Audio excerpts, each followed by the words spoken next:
But yeah, we start to get a crew in here, so why don't we just do some intros first? Tony, why don't you start, buddy? Hi, I'm Tony. I'm currently living in Bali, running a coral import export company. We ship to LAX, and just living the dream out here, playing with corals every day. Got it. Zane, why don't you introduce yourself? Cool. My name is Zane. I'm currently living wherever my passport's stamped. That just so happens to be the U.S. right now. Yeah, I've been a hobbyist for about 22 years. Got into it when I was a young kid with my dad, and slowly have gotten more and more into it over the years.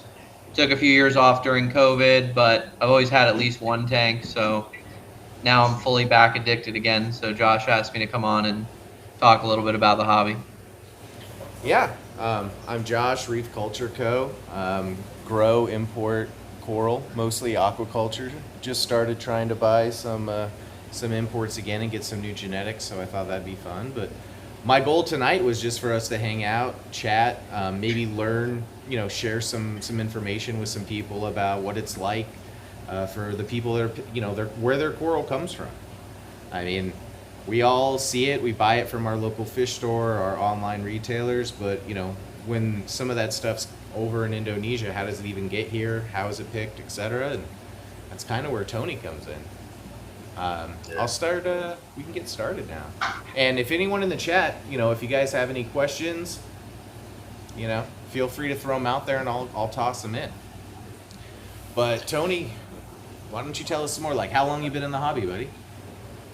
Well, I've been doing this since I'm 12 years old. We owned a chain of pet stores when I was young, and we were one of the first people to import any kind of live anything. It was from the Philippines back then, and it was brown zoanthids and yellow gorgonians, and we were super happy just to have those. And as things moved along around the early 2000s, I think coral imports really started coming in heavy, and we linked up with some Indonesian suppliers and started importing those products, and we just kept going with that. And eventually, over the years, I've just sort of had this idea in the back of my head. Eventually, I'd end up living in Indonesia, and 3 years ago that happened. So I've been living here now the last couple of years, and have a good relationships with all the local suppliers here, and working with them directly to make sure we're getting the best possible corals. And there's more to that. It's making sure they handle them correctly, and helping them build out different types of facilities and holding tanks so that they can do a better job, and make sure the corals are in good condition. Telling them what to take more of, what not to take, what the market's asking for, stuff like that. Awesome. Yeah, I mean, I remember when I went and saw you in Bali 2 years ago. You guys were just setting up a euphilia system, and I have noticed in the last couple years a lot of that euphilia coming over from Indo has gotten much higher quality with all the shipments and everything than it used to be.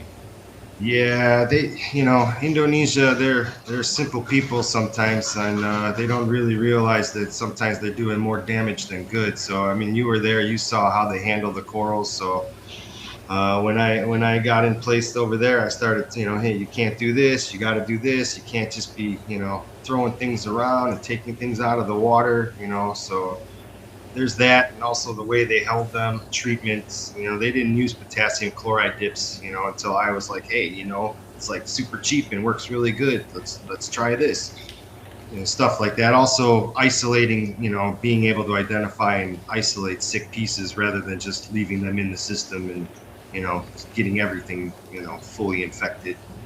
Mm-hmm. Tony, do you find that that's just an abundance mindset they have, that the coral is so ubiquitous around them, it's not as important for them to do all those things that you're talking about, or you think it's just a knowledge gap?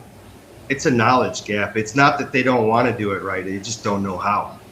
Gotcha. When they learn, they're very happy to learn. And once they've learned the right way and they see the difference, I can't tell you how many places I've gone into and just like changed their whole game on what they do. And then they thank me later. Wow, my RM, Chandra, RM supplier, they were losing 40% of their euphilia, until I was like, you need to isolate them when they come in. You need to treat them. Don't just what a lot of suppliers do here is they just get new stuff straight from the ocean and put it in with everything else, and then if there's a problem, now everything's sick, Yeah. So simple stuff. I mean, really, just having them, make separate quarantine tanks and do different kind of protocol. Just, packing. Sometimes these guys pack in the middle of the night. Well, they never knew that they should buffer the water before because the pH is already suppressed. And once I told them that, the shipments improved. And they're like, why? I'm like, well, because when you're packing with low pH, it's going to continue to get lower. So if we buffer before we pack, it's going to be nice and stable throughout the way. I mean, as far as using ice packs, most people out here, even though it's hot, they use too many, and the shipments we found got cold. We put data loggers in the boxes and shipped them all the way to Miami. And we found out, we thought they were getting hot. Every customer, oh, the shipment got overheated, the corals died. No, they got too cold. So now we're using a lot of insulation and different techniques to help, buffer the outside temperature from the cargo hold, so it's not affecting the corals in the boxes, which improve the shipments. As Josh mentioned, he's getting better transshipments than, purchasing from LA, right? Yeah. I mean, it's a huge difference, especially like when I went there 2 years ago and I bought a bunch of stuff and then I got it. I mean, everything was still pretty remarkable considering what I've heard the horror stories of buying transshipping. But then recently I took a break for 2 years importing or buying wild corals. But the stuff I recently got for our future live sale next month, by the way, that I was surprised how it was packed. I mean, it was, you had the foil around each, with the bubble wrap around everything. I actually, you know what? I had 0 DOA on any of the several boxes that I opened, which was kind of remarkable. I mean, I remember once I got some acros in the middle of the summer, and we didn't lose like a massive amount, but we still had some death. But this time it was just everything came in well. I was able to just recently take some frags of a really cool grafted millie that I got. Everything's healing really well. The quality's phenomenal. It's a huge difference too, and I think that speaks to what you were saying earlier on just how you've been educating some of the people there. They just didn't know about packing in the middle of the night with low pH. And I mean, they didn't know about when they're taking corals out that we want to be really careful with the flesh. Maybe make sure that the torches are retracted and you're not just pull them out of the water, Exactly. etc. Because those were things that I saw there when I went before, and I mean they have learned a lot, and they're like amazingly nice people. I love going to Bali. I look forward to going this year. Yeah, I only work with a tight knit batch of suppliers. There's plenty of suppliers here, but the more you jump around and you got to reteach and relearn, if you stick with these guys and teach them the right way, you'll get the rewards, which is obviously, good quality shipments with really healthy corals. So that's what we all want, right? Yeah, exactly. Gary from the chat asked, he was kind of wondering specifically, what corals have you been shipping out a lot of? Like what's really popular right now that vendors have been buying? Suddenly Acroporas have just taken off again. I was struggling to sell culture acro, and now they seem to have a resurgence of popularity. I mean, gynoporas are always doing really well. People always like a nice, gynopora. Canthos and cinerinas have kind of slowed down a bit. Welsos as well.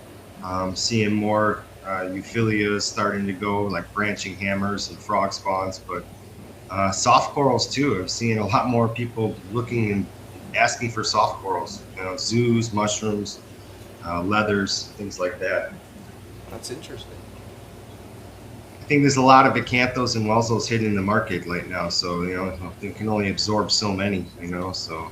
Yeah, I would be curious to see your take on it, Tony, but for me being in the hobby for over 2 decades now, I always used to think that, certain corals they're never going to be popular again, but it always seems to be cyclical, like in the hobby, where certain times LPS is like everyone wants LPS and no one wants soft corals, and other times people only want soft corals and can't sell a hammer or a torch.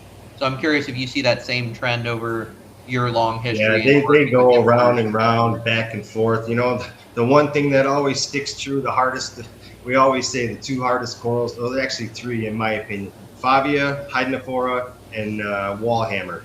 Those three, Wall and hammer, yeah. there's plenty of permits for them, you know, and the suppliers, of course, want to sell them because they have the quota to ship. And every time I walk past tanks full of them, and they're like, how come? And I'm like, nobody wants this stuff, man. It's just not something people want, you know. And it's kind of a shame. There's a lot of Favias that I love, but like as a vendor, you know, I'm limited on the amount of tank space I have, right? And do I want to fill up, you know, 10 square centimeters of my tank with Favias that I struggle to sell at $25, $50 a frag? Or would I rather have like 5 or 6 acro colonies that I can frag out and sell for 100 to 200 a frag?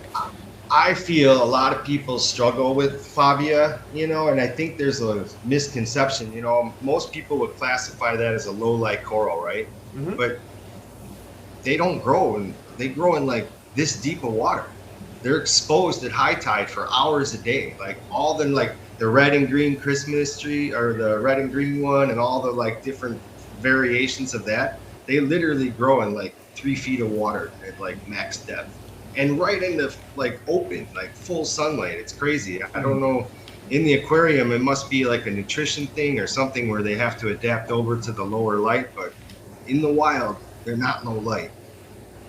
I mean, you know what? That's actually, I believe you on that. I had some Favias left over in this tank when I've just been kind of letting it while I was focusing on the acro tank, and I had them under like some really intense, like the same lights I was growing acros, like 15K, the Quanta Atlas, that's insanely powerful, and it has gotten so puff. Oh, it grew like crazy. It's like a softball now, and it's big and puffy, and I actually think it's awesome. But the thing that sucks about it is, you know, I'm kind of like, man, what do I do with this thing? It's you know, it reaches out its little you know, attack tentacles trying to get stuff. They're not good. They're not good tank mates, you know. There's Galaxia is another one of those corals. You know, I really love Galaxia, but you can't really do much with it because as soon as it starts to look cool, it eats everything around it, you know. So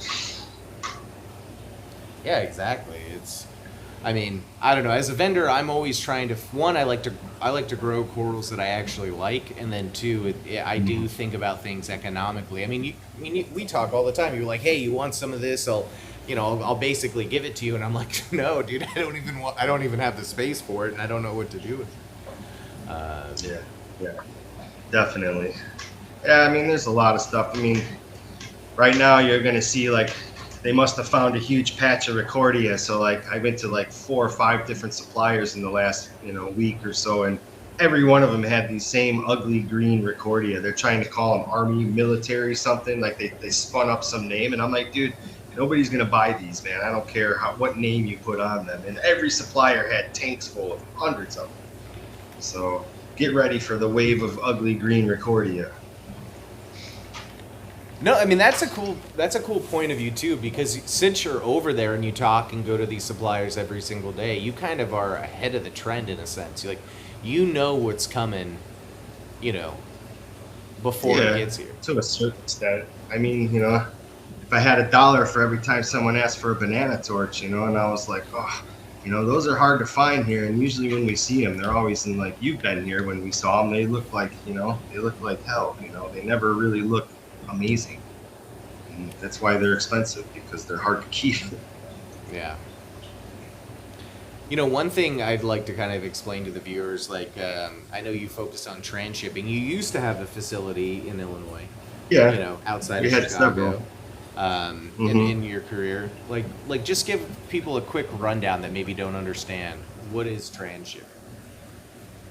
Basically, you know, so I had the facility for many years. We had several, and it's, you know, it's nice to have a place to be able to bring the corals in and whatever. But, you know, when you start dealing with like wild corals, and then wild corals coming in from all different places of the world, Australia, different regions of Indonesia, we all know these corals sometimes don't get along, and weird stuff starts to happen. When you start getting weird parasites. If you're running a large wholesale place, big facility, I don't care how often you dip, what your protocol is, you're going to get something eventually. It's just going to happen. You can't do it to the extent that really, you know, and then what ends up happening, then the customers are upset, or, you know, you have a big line of system with, you know, super aggressive copepods that eat everything in the system. And your only option is to shut that system down and start over. So then I started thinking, you know, I did this transship before for a few customers, and I was like, you know, it works. We know it works. We just have to make the process better. So that's when I came here and started checking. You know, we would call box simulations, and we would pack these boxes of just water and see what would happen. Okay, if we do this, if we put the ice like this, if we do this liner with this newspaper, or what, you know, what the result is.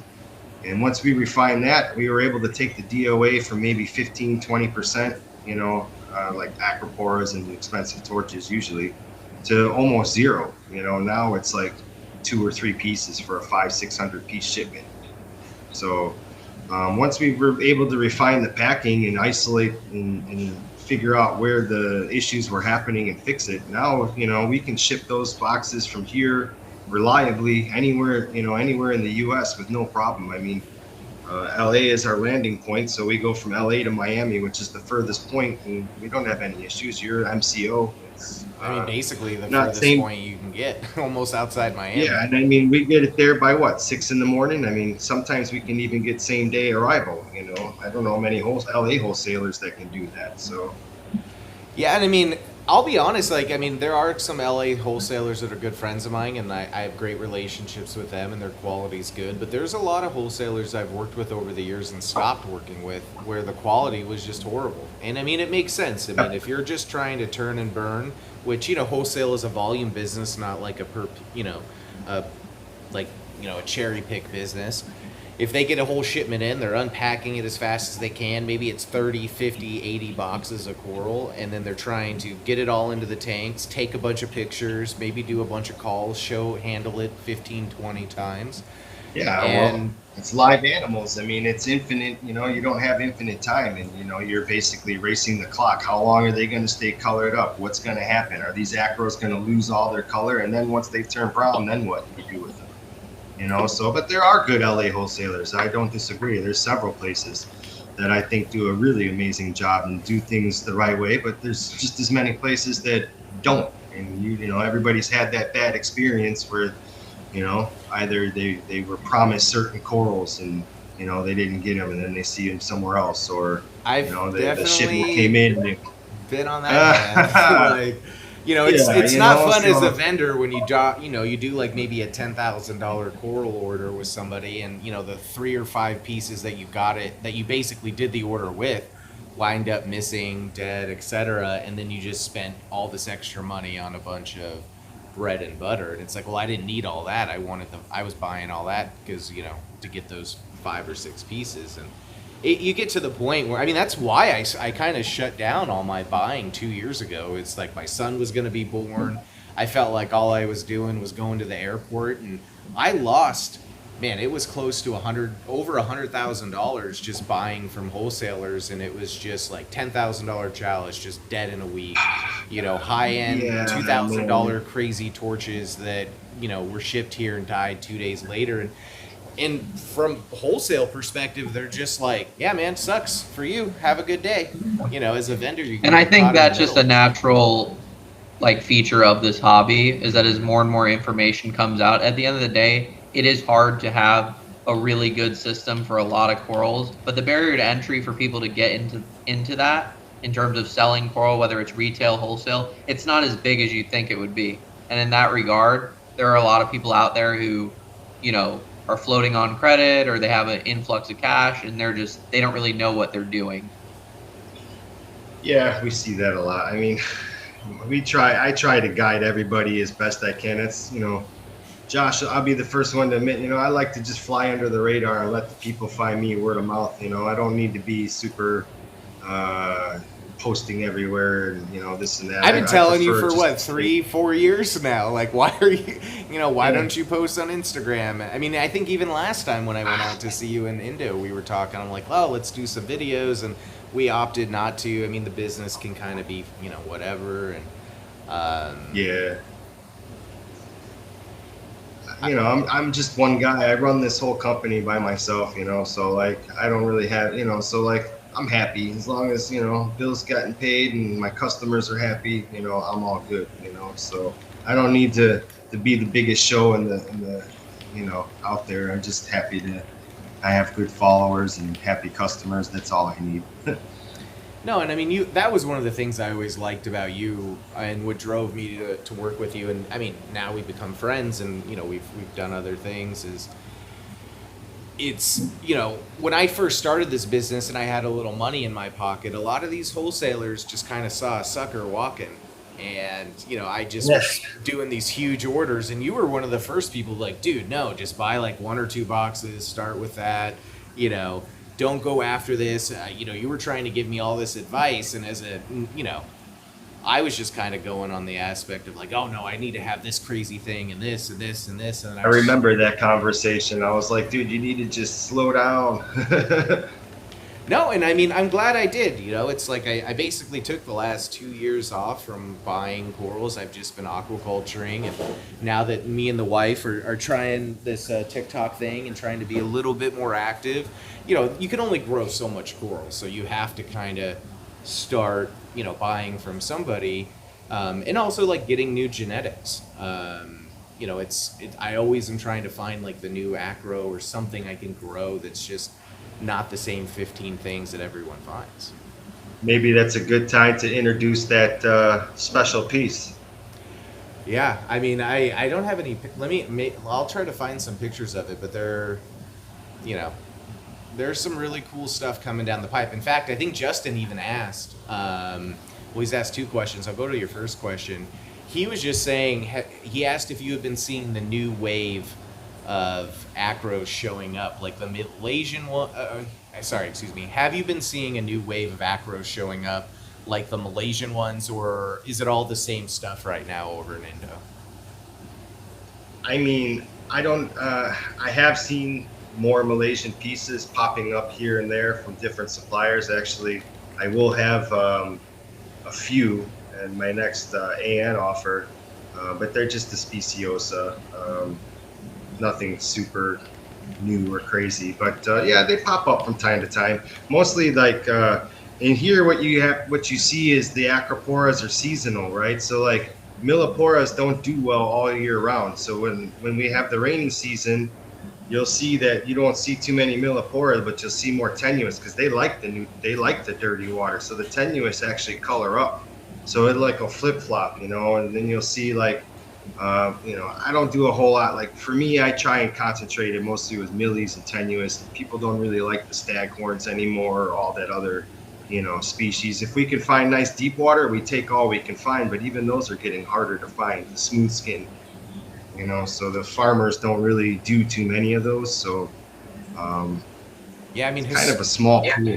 Historically for me, I've had a horrible time with smooth skins trying to keep them alive. They don't ship well. That's the problem.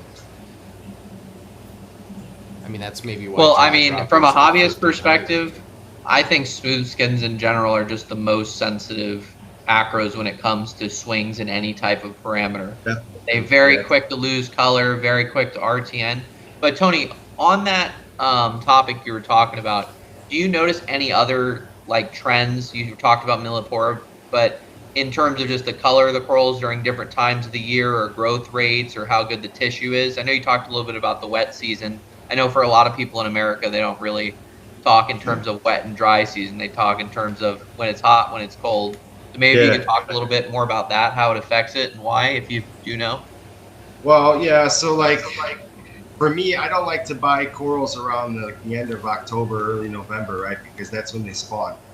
So you'll see with me, I usually will start ramping down around then to see what the corals are going to do. Because we can ship them before they spawn and we can ship them after they spawn. But if we ship them while they're spawning, it's a done deal, So we try to avoid stuff. And then as far as coloration goes, so, during the rainy season times, you'll see like the tenuous and the more a little bit deeper water stuff, what I call deeper water, but I guess less light corals, they'll be more colorful, where the shallower water stuff will really start to like kind of brown out and bleach out a little bit.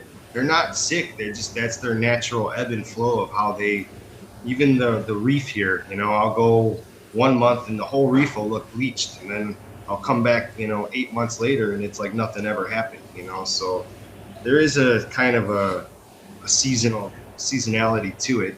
You just have to also where they're taking the coral from. It doesn't mean always because some of the farms are shallow and some of these farms are growing in deeper water that's more protected. So, we have to just kind of rotate through the suppliers to make sure that we're grabbing, the best pieces that are what we call export quality that are ready to Gotcha. go. One thing I was kind of maybe not everyone knows is sightings. You want to go into a little bit about that? Yeah, so like we have a certain quota that we can export, right? And we can't just like, oh, I need 100 of canthos and 100, this and 200 of that. It doesn't work that way. We're given a sheet of paper for every shipment, and it's basically defined, how many of each of these species we can have. And for this year, 2026, it's half of what it was last year. So like wild corals, all the Is key that wild coral or culture or both? culture stayed the same. The quota is still big for culture, but the wild quota got cut. So like Welsos, acanthos, cinerinas, blastomusa, all going to be harder to get this year. But for like Gynopora, soft corals, Fabias, all the regular species, there's plenty. Like the Gynopora quota is huge, thousands and thousands of pieces. So you'll see a lot of Gynopora this year for sure. So you're saying less supply of blastos and best in blastos to the moon, huh? I mean, if you see them and they're good, buy them because there won't be so many. I mean, they'll be, the way they space out the permits. We get our whole allotment for the year. So in the beginning of the year they ask us, well, how many of this you want? How many of this you're going to need? And then we kind of put in our request, and then they come back with the final document. So it's already been written what we can export. We already know it. So we'll space it out. So at least every shipment will have a little bit, but it won't be like last year where we might have 25 blastos in one offer. We'll be lucky if there's 5 or 7 now. Have you been noticing they're trying to culture a lot more stuff over there and maybe not just shipping everything if something's pretty nice? Yeah. They're going to start They're getting culturing more. it. Yeah, they're getting more confident in their culturing. I mean, I've got a couple of farms that I work with. They're culturing Welsos, and they're actually doing it properly. They're culturing acanthos. But as far as other stuff like chalice and blastos, fabias, hydnopora, all that stuff, yeah, they're getting more. They're even doing fungias now. Well, I say fungia, but actually diaceras. But we're even seeing those. Heliofungia just never going to happen. I haven't seen one successfully done. It's just not possible. So maybe they'll spawn them. There's some places that are tinkering with spawning, but it's still like in the infancy. We'll see if we get some spawn corals maybe in the next few years. I'm definitely noticing.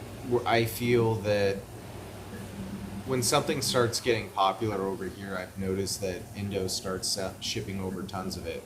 Like specifically, a good example would be like the Care Bear Ghanies, the pink ones with the yellow tips, and then the Grandmaster Ghanies, like those green ones. It used to be, those were like really unique, interesting Ghanies, and now all of a sudden it feels like on every wholesale list every well, week. Here's how that works exactly. When they start seeing a trend, people keep asking for that color and that coloration. It'll actually disappear. You won't be able, so you see how it disappeared? Like last year, it became hard to get, and now this year there's thousands of them. It's because they kept all the ones that the collectors, the farmer, they took from the ocean, and then they farmed them all, so they would have a lot of them. Because they're not stupid in that regard. They know, they're like, oh, people want this one. Let's go full balls on this one and farm this to the max. So now they're everywhere. And then the value goes down. And I think that goes to show that they have upped the game in terms of their connection to the market. When I was, talking to wholesalers back 15 years ago and things like that, you would get something from them. It wouldn't even have a name, and you'd ask them 6 months later, hey, could you get me another one of those? I lost it, or I'd really like more of it. They'd be like, dude, I don't even know. There's no way to find it again. If someone has it, maybe if it pops up, I'll let you know. But nowadays, I feel like exactly what Josh is saying. As soon as there's a big popularity boom on the retail side, within 6 to 8 months, you see a flood in the market of specifically that coral. I always tell people, try not to post. you know. And then I also have to, when I'm picking corals, if I'm in a facility and, you know, and I see something really cool, I have to have a poker face, you know. If I get excited even a little bit, the price is more expensive. Yeah. So I remember one time I walked in and they had, I don't know if it was Godzilla bounce or it was some kind of bounce mushroom. And at the time they were Dragon Ball Z bounce. That's what they were. The bungalow And they had bounces. thousands of them. I mean, and I was like, I'll take them all, you know. And I ended up selling, I don't know, 1,300 of those mushrooms, you know. And then the next time they came in, I was like, oh, I'll take them all again. The price doubled. I was like, no, I don't want them now, you know. I couldn't sell them. So yeah, it's exactly like that. I think that's just an inevitability of the world now. We're more connected than ever with the internet, and business just moves faster. So those guys, it's only going to get, they're going to be more tied into what the retail market's doing in the main areas like Europe and the US and things like that. Yeah, I mean, we saw that when I was there, like, what was it, Holy Grail torches. You know, those in 23 or 24 when we went there, you know, they were still $400 or $500 a head, and then they started culturing them, and now they're just every single week. You know, you get like, I mean, how much is a like? I mean, that's why when ASD came out with the Holy Grail, that spawned one. That was like, people, if you had one of those, people were like, where, how? And nowadays, you know, every wholesaler's website has them every week. There's thousands here. I just had a supplier offer me 1,000 heads. And I was like, dude, I don't want that many. You know, they're almost hard to sell now. So they kind of are. It's just they're definitely just more difficult. I mean, I personally am not a huge fan of torches. I've just never had the best of luck with them. I think acros are way easier to grow. Hammers are much easier to grow. Torches, I could feel like the tank is happy, everything's going well, and then you wake up in the morning and like a head dies, and then it spreads to the next part of the colony. Yep, and it's not like an acro where you lose one colony and it's like, oh, don't know what happened. I guess it was just unhappy. You can't find anything wrong with the tank. You lose one torch head, you know there's more coming down the pipeline. You just can't figure out why. Yeah, and what always made me confused is like when you see those really nice Euphilia colonies, and it's like the people that have those, it's like they're the tanks that they don't even try. You know, they're like, I don't do anything. They just put it in there 5 years ago, and now I got 600 heads. You know, and it's always like that. It's the OG like, bounce theory too. It's the nicest, craziest OG bounces, Franks, everything that I've ever seen are in the most nastiest, neglected tanks, and then I go spend a fortune on them. You know, I spent like 10 grand on a bunch of crazy OG bounces, Franks, whatever, and then I put them in like a normal tank that we always tell everyone, okay, nitrate's not over 20, probably should be 10, phosphate 0.1, 0.2 max, and all of a sudden they just start bleaching out and shrivel and die. It's funny, man, and I've known that kind of thing like for years and years and years. I've always seen it. Like, you know, I did tank maintenance for a while, probably about 10 years, aquarium maintenance, high-end houses, big reef tanks, and like, I don't know, we've seen so many weird situations where we're like, okay, like this coral likes this, you know, like Blastomosa wellsi. I've never seen one really grow big. I've seen maybe throw a few daughter polyps. I had this tank back in the day. It was a 250 watt double-ended 10K metal halide. That's all that was on this tank. And this blasto grew straight up the rock, over the rock, onto the glass, up the back of the tank, you know, like how? Like, you know, it's like the one time I've ever, you know, I don't know. It's just corals do weird stuff. It is. It's interesting to see though, with like, as the hobby becomes more and more technical and people focus more and more on numbers and things like that, it's some corals just don't do as good as they used to do compared to 10 years ago when the only thing you had was a little test kit to measure your tank once a week. Yeah, that's true. Matt from Cream City Corals asked, they're very interested in Dicerius plates. What's the supplier to watch in upcoming sales that has a bunch of good ones coming out? AN will have some really cool ones I picked. They're like green yellow tentacles with like a nice neon maroon red base, but then they have like these yellow I don't want to say grafted, but there's this like yellow splashes of color on there and a couple of them. They're pretty cool. I always get good ones there, and then we always get quite a few from RM as well. Um, NSR doesn't usually get too many Dioceras. They usually get more like true fungias. So, but we've been seeing a few nice ones come in. There's some, I saw some really nice green base with yellow tentacles, but they didn't look good. Always the green, that color never looks good when I always see it, but the red ones always do. Interesting. I'll take a couple in my upcoming box for sure. Yeah, we'll have plenty. I think I picked like 20 or 30 of them, so there should be enough. All right, Matt, I'll leave you one or two, buddy. Anthony, Aquarium Cove, what's up, man?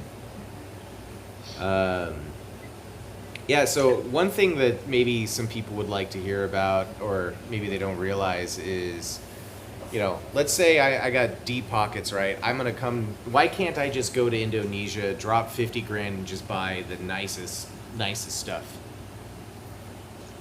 I mean, this doesn't work that way. I mean, as much as I'd like to do stuff like that, I mean, it's just, I mean, you've been here yourself. You've seen it, you know, for I every tried. 3,000 pieces. Yeah. They, I tried to buy all those, what was it? The rainbow chalices. Yeah. I mean, it's just the lack of, you know, I mean, the problem is we have to do the permits, right? And we have to ship out all that stuff, and there's only so many nice pieces, you know. So, yeah, if you want to come out here and spend that kind of money, it's fine. But you know, we can't promise everything's going to be ultra cherry pieces. It's just, you know, there's only so many to go around, and unfortunately, this year seems like there's a lot less of them than there were 2 years ago. Last year really was tough. Yeah, that's what I've been noticing, and I just remember distinctly, even like when Holy Grails are big, and it's like I want to buy 100 Holy Grails. It was like, no, you know, you can buy one Holy Grail for every 10 other torches you buy, and I mean that's just kind of how the business is kind of structured. You're not able to just come in and throw a bunch of money around and then only buy the nicest, best stuff. Oh, the suppliers won't do it either. I mean, they'll be more than happy to help you out and, you know, let you cherry pick in their facility, but you've been there, they'll just say no if they don't want to sell it, you know. So that's kind of the rough reality of it. I mean, yeah, they had a whole row of corals that was a no. There was like really cool micromucus there. I think that's actually where the first place I saw the watermelon micromusa before I ever saw it here. It was like that really cool pink and green micromusa. And he had 500 chalice frags, but I mean, they're smart, right? Like they're like, why would I sell you, you know, a little 3-inch colony when if I let that thing grow out in the facility or the ocean for a year, it'll be like 10 times as big, and I can satisfy all my customers instead of just one customer.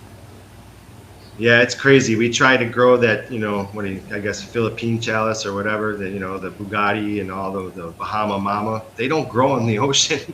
We put them in the ocean and they don't do anything. We put them in the tanks and with the artificial lighting, and then they grow. So, you know, just weird stuff like that, you know, so we can only grow it so fast.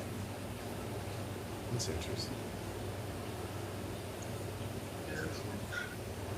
They tried several times, and every time they put it in the ocean, it just sits there. It doesn't do a thing. Interesting. Do you think it's just because like some of those corals are just not from that area, or they're just more acclimated to tanks now? I think it's just a lot of what the coral farming is they move stuff a lot. You know, the good coral farms already figured it out, you know, because of course the ocean is the ocean, but you just can't throw it, just like your aquarium. You just can't throw a coral in a, you know, random place and hope it does well. You got to find the right flow, the right lighting. Hopefully the right nutrition and food is there, and the water quality is what they like. So in regards to farming acro, they might put it in 3 different spots before they find one that it does well. And euphyllias are even harder because that's deeper, and they have to actually, with the euphyllias, the butterflies love to eat them. You know, once they find the farms, the butterflies come in, so they have to put it in cages to keep the fish out. You know, so yeah, so there's a lot that goes on that's like behind the scenes that really, you know, to collect the Acropora on the farm is easy, right? You've done it. You just throw on a snorkel or whatever. To get the euphilia, you got to go down 25, 30 feet in the water. You can only see, you know, 1 or 2 feet in front of you because it's pretty dirty. because they like the dirty water. So I don't really like to collect the euphilia from the ocean anyway, because you can't see the color.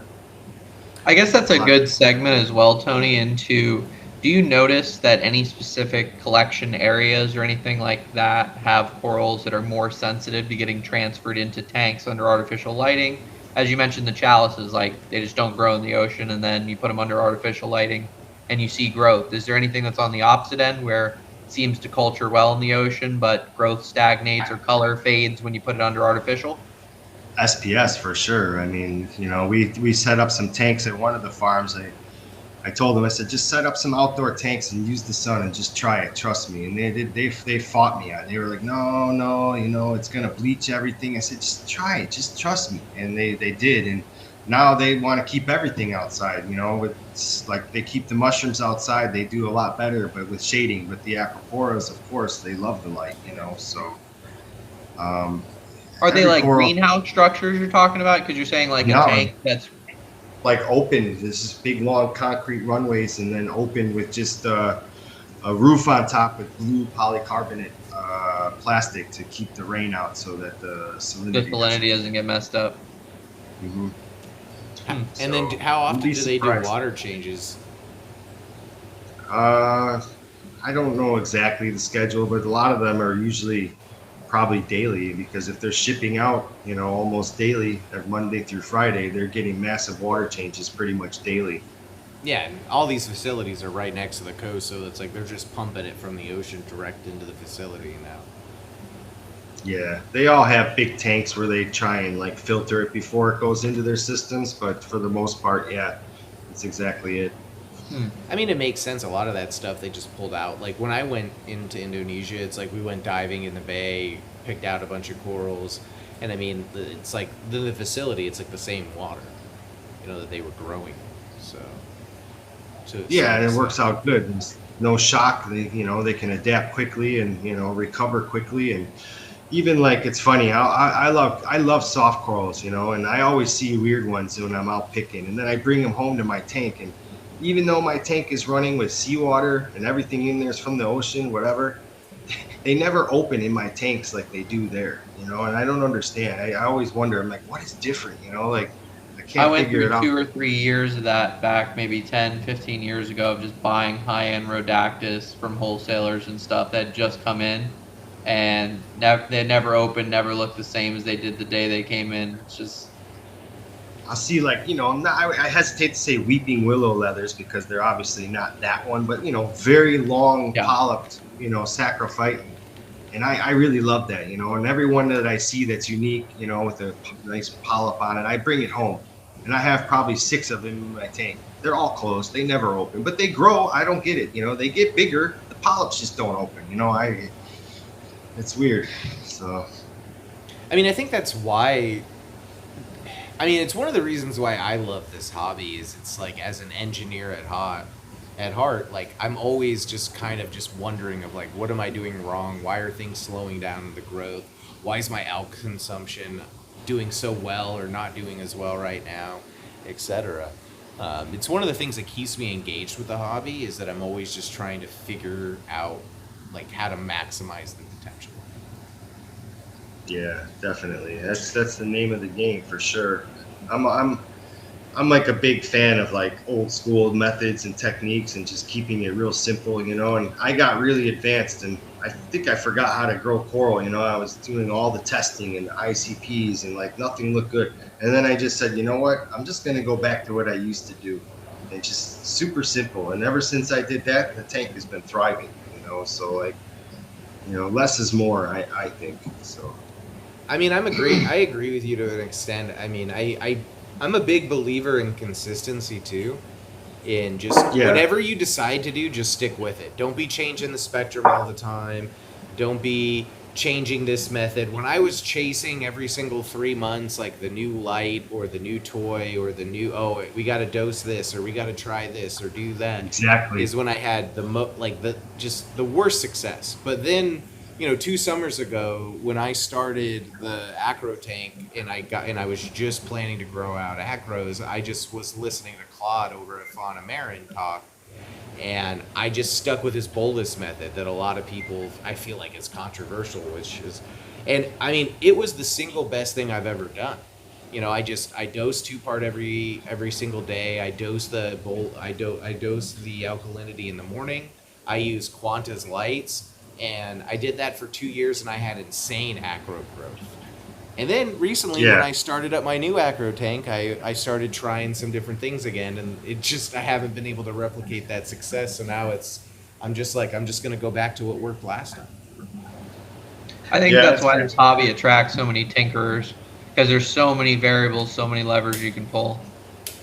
I agree. I mean, it's what I love about it, is you're just always trying to engineer and figure out how to be successful with it, what's going on, and how can I do better. And I mean, and I also, to some extent, I think sometimes all these tools and things make things worse. I love that I have a microscope so I can look at corals and see what kind of pests or bugs may or may not be on them, but I also hate that I have a microscope, because then it's like I'll be looking on a plug and I'll just be like, oh, what's this weird thing? It's 1500X. It's like this brown sludge. Is this a sponge? Is it sometime a weird egg? Is it this? Is it that? And it's, if I didn't have this thing, I would have never known that thing existed, and everything would have been fine. Yeah, sometimes data is too much. Mm-hmm. What I don't understand sometimes, like I'm all about like, testing your water, and obviously calcium, alkalinity, probably magnesium, the 3 most important things. But like I see some of these guys, they have Tridents or whatever these systems are, and they're like, oh, I'm testing 3 times an hour. It's like, dude, it's not necessary. I mean, maybe once a day, but I mean, for me, if I do it once a month, I'm like ahead of the game. Guilty over here. Yeah, I mean, 3 times an hour. Between my Aquas and my Trident, it's at least 2 times an hour. So. Yeah, but dude, that's like, that's too much information. Like the tank doesn't need that much. Like, look, what I always tell people, like, you've been around, it seems like a while, right? Your old man's in the hobby. You look at the Reef Tank of the Month from like 1999, early 2000s. We didn't have any of that stuff, man. I mean, like, we were on hopes and dreams, But what we had is consistency. We only had, 3 kinds of lights. You had VHO, halide, or T5s, and then you had 3 colors: 14K, 10K, 20K, or 4 if you want to go with the Awasaki, So like, we really, it was hard for us to mess it up, and then we all learned, how did I learn? I learned from the guy who had a nice tank that taught me how to do it his way, and then I taught somebody and so on. Now, poor people these days, they're on, Chat GPT and all this other stuff, and getting all this bad information, and these reef, what do you call it? Like the Facebook pages where everybody's like, oh, what's this I have this and that, it's like way too much going on. I think everybody need to just slow down, learn how to do it slowly, like we all learned how to do it. Everybody's just jumping in head first, I agree, and I think and I'm still a big believer. I always tell everybody is just like stick with one thing for a while, and you just stop changing like 10 things at once. Just go slow, not try a bunch of stuff. Keystone Coral Creations basically said, once something's stable, once a week is best, and the only time he tends to test or do something is when things look off. I mean, I test. And I think that's another thing. And I mean, I have the AquaWiz, right? But I don't really do anything with that information. I just have it send me an email if things get out of line. And I like to have it as a backup. Like, my doser got clogged or something, and I wasn't dosing the 2-part, and it's like, oh, my alkalinity went out of bounds. And it's like, oh, that's good to know. I need to fix it. And I think in today's world where there's so much tech and so much data, I think, like what he was saying at Keystone, is that a lost art is looking at your tank and understanding what your corals and they're telling you. Is that exactly. That's why I always loved water changes. A guy who kind of helped me learn more about the hobby from Jacksonville, he told me, like, dude, I do water changes because it makes me look at my tank for an hour. And I'm looking at what corals are happy, what isn't, what areas are getting enough flow, which ones aren't. And I think that was probably the best advice I ever got as someone who, like you're saying, was in the hobby when we didn't have all that data. It was like, turn your pumps off, look at your coral, drain the water down, look what's wrong, what's good, see what you can do about it. Here's another thing too that I always mention. You know, when you're running these super blue LED spectrums that, you know, a lot of people really love, you know, and I love a good blue tank with some nice looking glowing corals in there. But here's the thing, you can't see anything. Like, you can't see if you got an algae problem starting. You can't see, like, until it's most of the time too late, you know, because all that stuff's hard to see. You can't really enjoy the fish because the fish just look like gray blobs swimming around, you know, like, I don't know. I mean, I don't know where we went down this path of these super blue tanks, and then now the misinformation, like, oh, white light grows algae. Nah, it's not like that at all. I mean, maybe the corals don't look super glowing, but like for sure they're going to be healthier with the full spectrum of light. I think it's the social media, the clickbait thing. Like, you can make Mm-hmm. a coral under blue light look like something that is unimaginable to the eye. And I think in that regard, like, people push for that. I hear people all the time who are very advanced hobbyists go over to their house. Even me and Josh talk about it sometimes. It's like, we look on social media, we're looking how everyone's corals look, and we're like, dude, my corals look terrible. But it's like, I'm comparing my eyes to, you know, someone photographing it through an orange lens and then editing it. Exactly. And I'm like, oh, my tank looks terrible. What am I doing wrong? But in reality, that's just not true. Well, I mean, You can look at that orange lens filtered pictures, and it's not never going to be. You're never. It's like I see a lot of people selling corals like that, and I'm like, man, I know what that coral looks like. It doesn't look like it. Only looks like that with an orange lens and blue light, you know. And then you see it in person under blue light without the lens, and it's very underwhelming, you know. And it's like, I wonder how many people get out of the hobby because of that reason alone, you know. I mean, it's actually one of the reasons why I first started the hobby is because, or like I started, you know, trying to sell outside the aspect of trying to turn my hobbies into like a business financially. But I just got so tired when I first started. I'd buy some corals from like Corals Anonymous and ASD and some other places, and you know, they would send this insane intense yellow torch and like all these crazy pictures, and then when I got the coral, I'm like, you know, what the F is this? You know, and I'm like, dude, I could just do a better job and actually try to show authentic pictures to people instead of just showing ridiculous stuff. I laugh. I mean, one of the biggest things that I can always tell when something's super juiced on a picture is if you see someone's hand and like you just see a blue blob of their hand and you can't see, you know, like the actual like what is it, like the contours of the hand and like, you know, some lines. Oh, and where some it's just surface. like glowing too. When it's Yeah. just a glowing blue orb, then you know like they've just got it just tuned up too much. So this actually happened to me just a few days ago. I had a new customer, but a very good customer, someone who knows what's up. And anyway, he's like, dude, I really like the product you list, but it's hard for me to know what's good. And I was like, what do you mean? You know, like, because with my corals, the way I post everything, I kind of underdo the saturation, because what I already know is when that coral's shipping, it's going to lose color. And then when I've now shown this crazy photo, and then you're going to receive this, you know, stressed out coral that just, you know, shipped halfway around the world and it's lost 20% of its color. At least I know that if I undersaturate the photo, that when you receive it, that, you know, you're not like, oh my God, you know, why did I buy this? You're like, oh, wow, that looks like the photo, you know, and you're not disappointed. But anyway, this guy's like, dude, I don't know your corals because I can't recognize them because you're not using the yellow, you know, gel filter and the blue lighting, and your euphilia, I don't know what they look like. I'm like, well, dude, they're all good. Like, you know, you'll have to just trust me, you know, like if you really want the glowy photo, take a screenshot and bump up the blue, and, you know, you'll get what you're looking for, I guess. You know, so it was kind of like, I'm like, and then I start thinking, well, do I start going with the really juicy photos? And I've been down that road before where I've told the suppliers, you know, let's start making the photos more blue saturated. But then I start getting complaints from people. They're like, well, this doesn't match the photo. You know, it's very rare that I have anybody say, you know, even we sell very expensive rainbow donuts. And, you know, when the customers get it, I always see them post them. And I'm like, dang, that looks way better than my photo. But that's what I want. Because then they're, you know, if they're spending $1,500 or $2,000 on an acantho and they're disappointed when it comes in, odds are they're not going to come back and buy any more coral from me. You know what I mean? So Exactly. And I think that's like the nature of marketing in today's world. With the internet, you're competing against so many different people that for a lot of people, it's a push to wow the customer in a way that you're going to steal them away from someone else. Like, my picture looks so much better, this tenuous, or this acanthophilia, like my glitter acantho, you know, the pink sparkle on it is through the whole mouth, everything. Like, it's great, but you know it's edited. But Yeah. it's like I also know a lot of vendors who have, like you're saying, gotten so tired of it that they're like, listen, I'm going to sell healthy stuff to people and I'm going to show it as is. And I'm hoping that those people will appreciate the honesty and the health of what I'm selling you and be a repeat customer rather than trying to snake everyone who goes on my social media and says, wow, that's the nicest coral I've ever seen. I need to buy an order right now. Yeah, and that goes with the same thing. I don't want to make every piece of coral, there's suppliers out there or vendors that are like, everything is magical unicorn this and this, that. Yeah.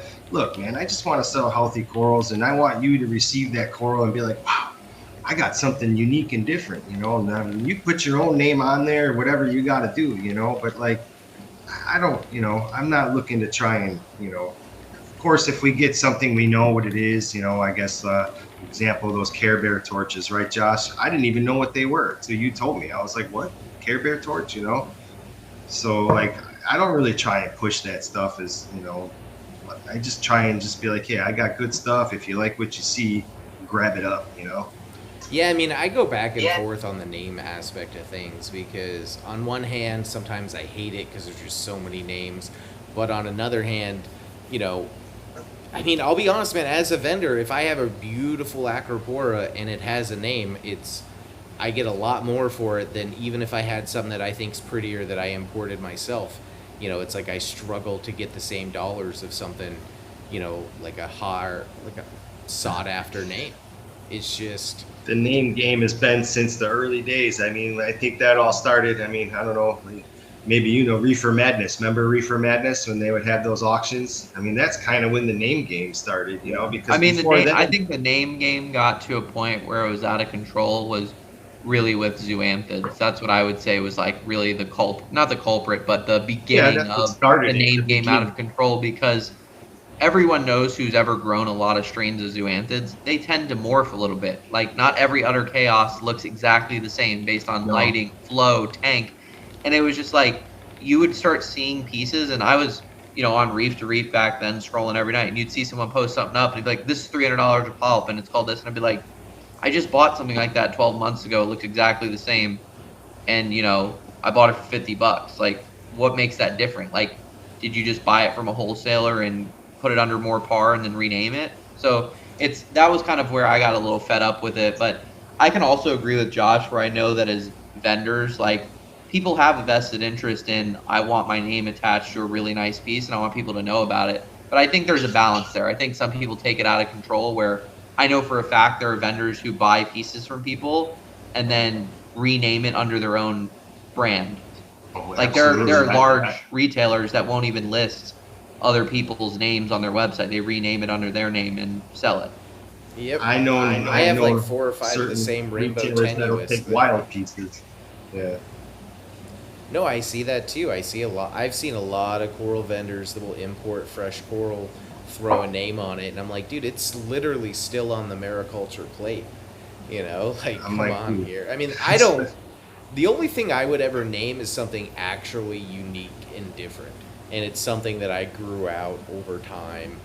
And I mean, yeah, like there's a certain aspect of pride to it. Like I want to have my name attached to it, but it's also, it's like I spent 2 years growing out this Malaysian coral to name it after my son.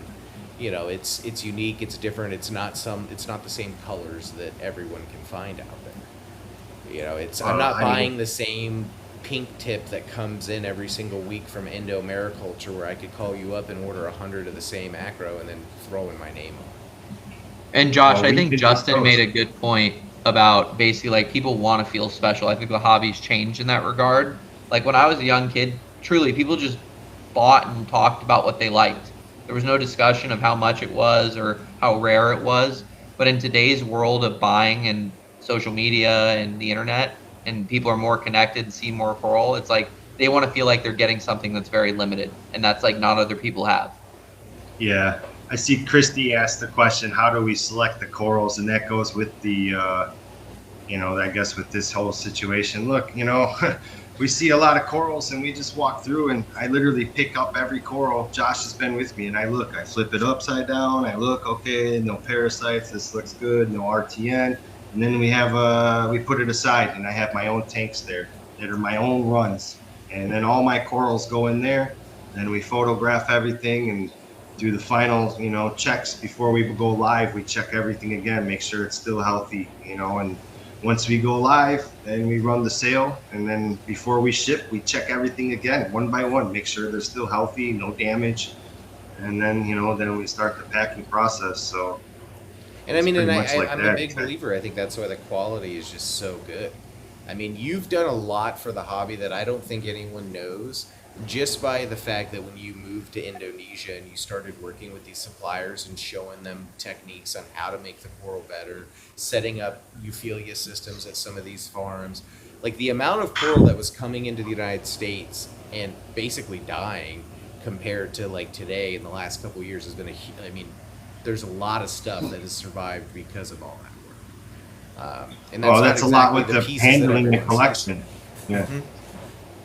The euphilias, the way they used to handle euphilias, they would take them out of the water when It they're was fully scary, open and dude. I was floated. there, dude. I'm just picking out all these torches out of the water, and they're just pulling them out and throwing them in a box. And I'm like, no, no, what the? no, no. You got to do it like this. You can't. You got to I showed them how to bounce them on the bottom so the polyps retract. Mhm. And, and I said, you can't just take it out of the water, because then that thing falls over all that skeleton and micro tears and everything. And now hey, hello, brown jelly. You got 27 holes to come in.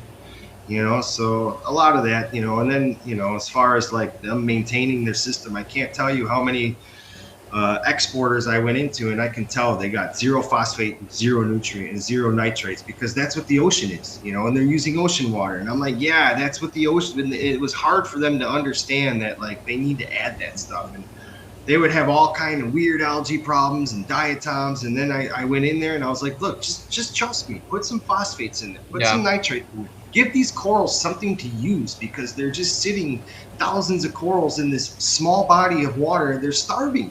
And since they started doing that, they're like, wow, we don't have these algae problems anymore. How does that work? Because their thinking is like, they don't want to change it. And I'm like, you have to. If you want these corals to be happy in this environment, you need to add these nutrients, So, I think that's a really like funny thing for you to say, because it's like here in the US, I remember that trend of, especially people who are big in Acropora, of the 0-0 trend. Like, my tank needs to be as clean as the ocean, got to be doing 30-40% water changes in case my nutrients are ticking up, because if I have more than one nitrate or it's even barely detectable, my tank's too dirty.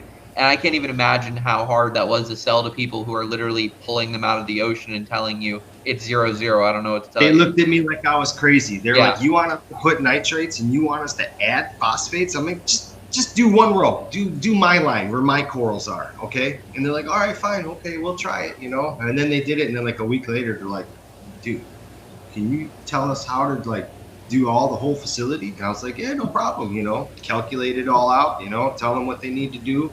Hey, these torches, they probably want it here. Don't do that. Acropora is maybe this much, And now that they know, they keep it all dialed in. The corals look so much better. I would go in there and everything would be like translucent, and I'd barely be able to pick any corals because they're starving to death, Yeah, I mean, Josh and I are at a point now where we're dosing additional nitrate and phosphate because we think it makes the coral look. I mean, we know it from the results we're getting, but it's like that was unheard of 10 years ago. People would look at you crazy if you were trying to artificially bump up your nutrients by adding urea, adding ammonium, adding phosphate. They would tell you you're crazy.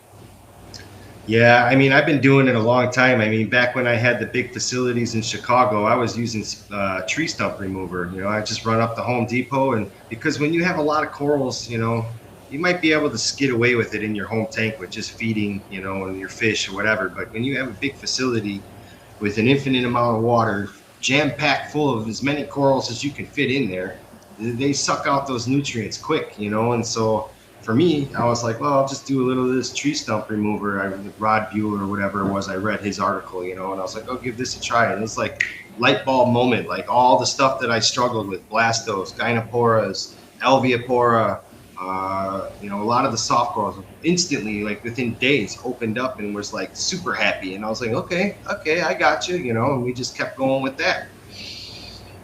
Yeah, Don asked a question. I'll get back to your point there, Tony. I don't want to forget it. But he was asking, of course, now the screen. He says, do splice corals occur in the wild? I saw that question. I was going to try and loop it in the conversation. Yeah, I mean, of course it happens naturally, but there's also some ways of doing it artificially as well that I've seen some suppliers doing with acros, so it just depends. I mean, all the euphilia you see that are like actual really grafted, it's all natural. I mean, it just must have been too. You see like the spawned ones, right? Who had those spawned euphilia torches? They all look different. You got dragon tamers and 24Ks and golds, all from the same spawn. It's exactly the same on the reef. So why do you think all of a sudden we're just seeing so many more? Because now they know to look corals? for it. Before they never knew, and until they know, they don't know, and now that we've brought it out in the open that that's desirable, now they're looking for it because of course that's a more expensive piece of coral. One piece of coral here, one grafted coral like that in here is like a month's salary to an average worker. So it's like winning the lottery. It's like a good payday for him. Kinda.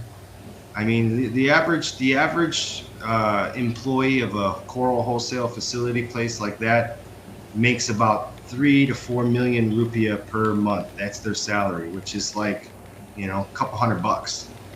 Tony, if you don't mind me asking a little bit, we discussed how importers are getting more tied into the retail market in terms of what people are looking for, what they should charge more for, what's not selling. You mentioned the thing about how a lot of the people who work there, is most of that money just flowing up to the owners of those farms or stuff like that? Or are you seeing that industry is expanding in a way where that's a better job than it was, say, 5 or 10 years ago? I mean, the employees there, an example, Reef Master, RM, they have marine biologists on staff, at least three of them, and they're paid well, and they earn their, they earn their pay. And then, my NSR supplier, they got a marine biologist on staff that maintains all the different, aspects of the system and whatnot. So that in here, most of the exporters, they're very good about putting money into the system to make it better, bigger, and it's also very expensive to get the quota. Is huge money.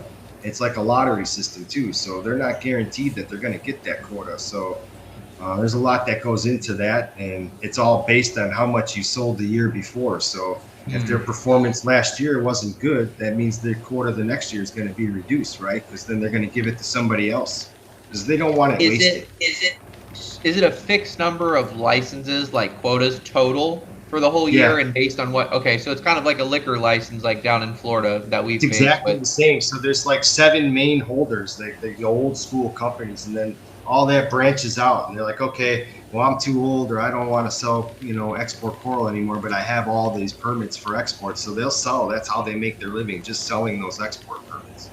Gotcha. Stuff like that. I don't know exactly how it all works, but it's a very complicated, multi-layered system. Yeah, there's only so much that they might tell you, huh?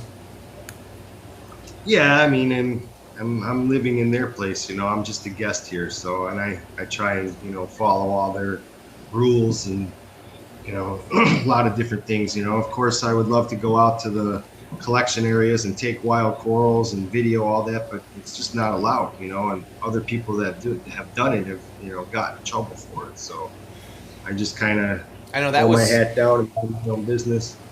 That was one of the bummers where when I talk about coming there is like I would, I've been there before and went diving for coral, and I won't shake it. That's it's a fun and cool thing to do, but you're kind of, when you're diving for mariculture coral, you're basically diving in the ocean in an area with a bunch of sunken metal tanks with coral on them. Still fun, cool experience, but being able to dive for wild coral would be really cool, but that's just, something.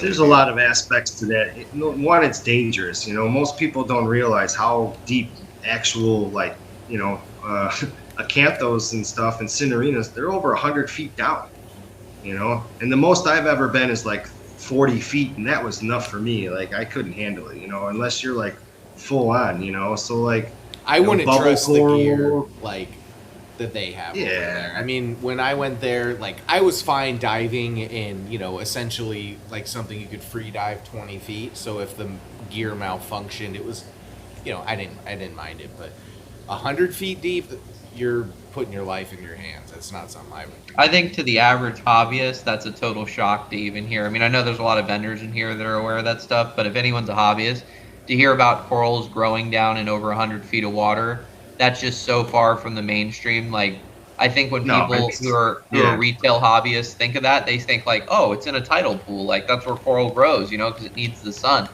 But I think that's a good point to make, Tony, is that a lot of these corals are not growing in the same environments. They're not just all sitting in 5-foot little tidal ponds. Well, like here, Mysidium, right, or Acropora, you know, those don't just grow flat out on the rocks like people think. Oh, like when you put it in your tank, you want it to be like a nice shell. Dude, those things grow in caves upside down like this, man. Like, you know, so like I've never seen one growing out on the surface. They're always like upside down, under a rock, under a ledge. And like a lot of corals too, the environment they come from is what they call a reef wall. So like if you've been diving, you'll see like, you know, you'll have the shallow water where it'll go out, you know, and it'll go out. But then at some point it's like drop A ledge. off, you know. That's where the corals, they grow on that wall because that water smacks that wall and upwells, and that's what they like. That's the flow they like, you know, and that's where they all are situated. So to go collecting coral there, you're like hanging on with one hand and trying to chisel, you know, it's not easy, you know. So Marty's asking how deep Ghani's typically found.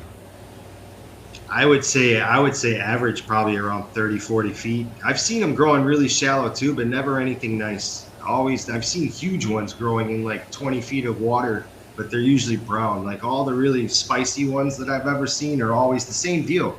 Under, you know, under another coral or some sort of protected location. Like there's an Australian guy, or I think he's Filipino, but he posts collection videos of taking coral in Australia. And I love watching those videos because it's like the actual environment, you know, where they're coming from. Same thing like torch corals. Torch corals and wall hammers and parang coral, they don't just grow out in the open. They're growing like in these cracks and in these crevices and like totally protected environments. Not, you know, like imagine like a huge SPS like staghorn reef. Those torches are growing underneath the staghorn, like in the filtered light. You know, it's really weird. Yeah. Remember I showed you, Josh, right? No, yeah, In when Chanadasa? when we were out over there, and I can't say the name, I'll butcher it, but Chanadasa, right? It's like we're snorkeling over like, I don't know, it must have been 3 or 4 feet of just staghorns, and you're just looking down, just super. It's like a bristle pad, like a thorn bush. It's just super thick staghorns, and you would just be just swimming along, and then all of a sudden you'd see in between like 50 staghorns is like boom, there's a torch colony in there. You couldn't even grab it if you wanted to without breaking. No, you couldn't even take it if you wanted without damaging the acro because it's so deep in there. But that's their environment, you know. They grow in these protected shelters. So like people are like, oh, is my flow right? You know, I put all these pumps on, and it's like, no, not really, because they like literally are like sitting there limp with like the water just fluffing up the polyp, and that's like, you know, what they get. And maybe once or twice a day when the tide goes in and out, they get a little bit of a, you know, but then they close during that time. You know, they don't open. So it's really funny to see like what people do and like what they really come from. You know, like. If you've been in the ocean where acros grow, like remember how hard that was? Like I've gotten banged up so many times, like trying to find cool acro, and like, you know, the smash waves come in and they start bouncing you around. That was the biggest thing I took back when I went to Indo with you and we were diving, was that I came home and I'm like, my tank can handle a lot more flow. Exactly. for the acros at least, not the torches and stuff like that. And also just the principle of surge flow in general. Oh, I would yes. love to get a like, surge. So many setup. of the power heads and the discussion on flow, and I'm sure we can talk about this another episode and more in depth, but is that it's like these blasts of flow, or consistent flow from a small little power head, basically from a focal point onto your coral, rather than like how is the actual like swell flow of your tank, like where's the big movement of water. And I think anyone who's been on a reef understands that, is that like there isn't just a constant flow blowing on the coral. It's massive, like you're saying, waves crashing, upwellings of current and things like that that are actually transporting nutrients and getting rid of stuff that's sitting on the coral. Yeah. I mean, that's why I love those, like the sea swirl type pumps. Like I have the Toonsy ones. I really like those because it allows me to just have like that flow just sweeping back and forth between the acros. I think that's one of the best wave makers. Honestly, I don't know why it took so long for they've been around forever, but it's just never gained popularity. And there's nothing wrong. Like I have a couple MP40s. I even have some Max Bet gyres, which I have a love-hate relationship with. But it's just not the same. That's back and forth oscillation, and now they got it where it can increase and decrease and set point. Man, that thing is just perfect. I really want one for my own tank.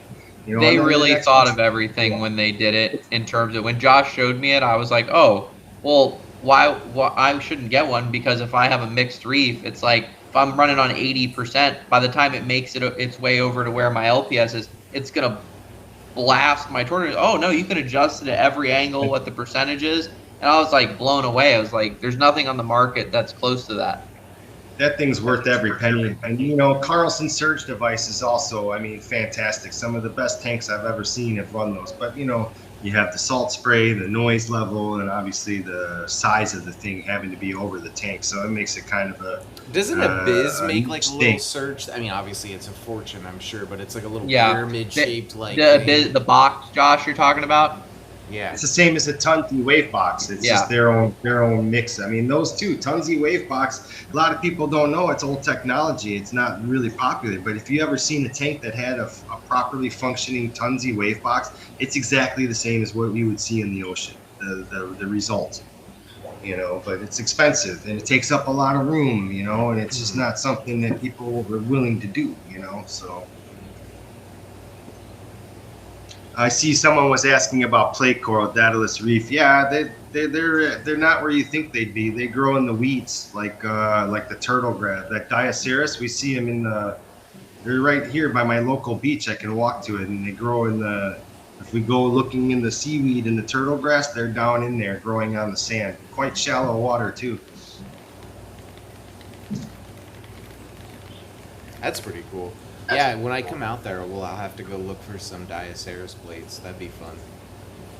They never look, when you first find them, they take, honestly, most of the Diaceras you see the exporters selling, they've already been there, because when they come in, they not, in the wild, they don't get fluffy like that. I don't know why. They just are kind of thin-skinned, but when we put them in captivity is when they start to like inflate the tissues, with the blue lights too, and the color. Like when they come in from freshly collected, they're usually pretty dull.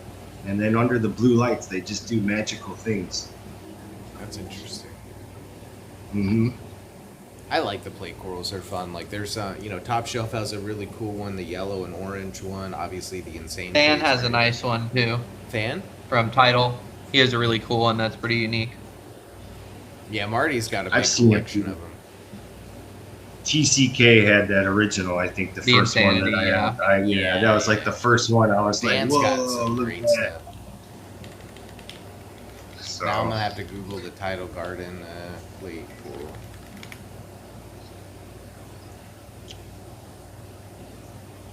I remember the first time I showed a supplier, because the suppliers didn't know about those, and I broke one into pieces, and I was like, look, you can frag it like this, and they were like, whoa, like their mind was blown, Oh, Poto posted a video, and a bunch of people got pissed, I think, because they showed how to frag a Diaceras plate, and he just goes, boom. Smacked it. Shit. Just smacked it. But I mean, honestly, I think it's way better to do something like that than to just straight up saw it. He's not wrong, and I always told people, even back in the day, corals heal faster if you break them. If you cut them all precision and stuff, it takes them longer to get back. If you just had a fabia and you took a screwdriver and chunked it apart, that thing will heal faster than if you cut it with a saw. The saw does a lot of collateral. The saw is I've had horrible. Josh before. Go ahead, Josh. No, go ahead. I was going to say, and I mentioned to Josh before, I swear, acros that I accidentally break or fall off a rock and end up a chunk falls off, I find that those frags heal and grow way better than ones that I bone cutter off of the colony. It's easier. That's the natural way, right? In the wild, it's the same thing. Like in the wild, they break off because the wave action snaps them off, and then they roll around on the bottom and break into little pieces. And then wherever those pieces set up new shop, you'll see them growing right out of the substrate. You know, whole new colony. And the Diaceras are the same thing. They grow in shallow water, so that's their natural way of reproduction. The waves kick them up, and then they get busted up on the rocks, and then now there's little baby Diaceras that are now starting new colonies. So when you find a patch of Diaceras, you don't see too many whole ones. What you see is a lot of broken ones everywhere. Yeah, and I think an understated thing about coral fragging in general, once you start talking about LPS and stuff, is the heat. You know, a lot of people are using band saws and stuff, and things on like torches and hammers. Yeah, you're cutting down on the skeleton so the flesh isn't heating up. But I was just having this conversation with Ronaldo, who owns Pirates Reef. He's like, he's fragging a lot of his ganies by bone cutters instead of doing the saw because he's so worried about the heat. And I think that's a point to mention, is that although bone saw is great for clean cuts, it is applying a lot of heat to an organism that's very heat sensitive. Well, a lot of people do, like if you use epoxy or certain super glues, I think the catalysts, right, they heat up. So I had an employee one time, he's like really proud. He mounted like 300 SPS frags, you know, and he did it all out, you know, with the accelerator and everything. Well, they all died, and they all died because they got too hot, you know, and the glue, the catalyst of the glue nuked them, you know, every one of them, you know, so. People don't realize that too sometimes, you know. You got to think about all the little minor details. Man, I have such a beef with glue. I don't know what it is. I think, Zane, you and I were talking about this, but all the super glue these days, something has changed in the last 2 years. It sucks. I had a bunch of like the BRS, like gel glue, and it was just runny as hell. The frags weren't working. Like, I can't find any good glue these days that's just super thick. BSI.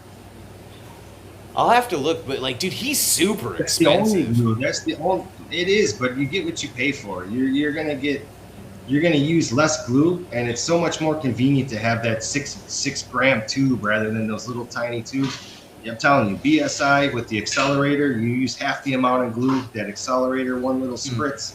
I'll have to try it again because I just hate paying $20 for it or something. I went to the point of like adding a little two-part epoxy like Coralcrete onto some of my frags and stuff because the glue has just gotten so bad. I mean, I used to be able to go to the dollar store and buy, you know, giant tubs of Gorilla Glue for nothing, and I could glue anything onto my rock work, and it was fine. It was just cyanoacrylic, do it around. Nowadays, like Josh is saying, I'll be fragging stuff and put it on the plug and let it dry for 5 minutes. I put it in the tank, the wave maker hits it, blows it right off the frag plug. So like when I used to do massive amounts of SPS fragging, I would have the frags already cut in the bin, ready to go, and then I do my little plugs. I put a little chocolate chip of glue on every one of them, and then I take that frag out, and I would just dip that in the accelerator, put it on that little chocolate chip, and it's already dry as soon as it contact, and then I pick that whole thing up as one piece and put it in the water. Done. Next one, doom, like a little assembly line. And it was a one-shot deal. Those things, if you use the accelerator and you do it right, they're not coming off. I will say I still use the accelerator. I remember Zane was just like, oh, you use it? I thought people didn't use it anymore. And I haven't had issues using that little spray stuff. I do like the idea of dipping just the bottom of the frag on it instead of just... That's what I do. I never spray that. It gets everywhere. Well, I will say one thing, Josh, now that we're on the topic of temperature and exothermic reaction, is that accelerator does create an exothermic reaction. So if you're talking about heat, that is what makes the super glue cure, is that reaction. So I know that's why for me I haven't had issues with it. Water. Yeah, I just put it in the water. But when I'm doing acros, I mean, it just I haven't had any issues doing it. But I don't know, I just got so annoyed. Even today I had a bunch of that. I will say this, the old BRS gel glue, the extra thick stuff, used to work great, but the new stuff that I recently bought after they rebranded Aqua Ready sucks, and a bunch of the other...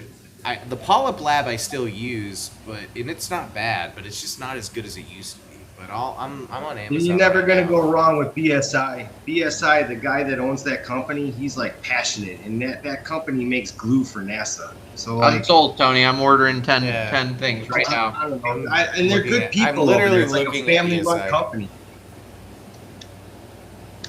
Yeah, I like that company. I always did. They always did a great job. And if they even one point in time they had a bad batch of glue, they reached out to me and they're like, "Hey, send us all that glue back. We're going to send you replacements in an extra box." I mean, this was years ago, but I mean, it's just such a great company.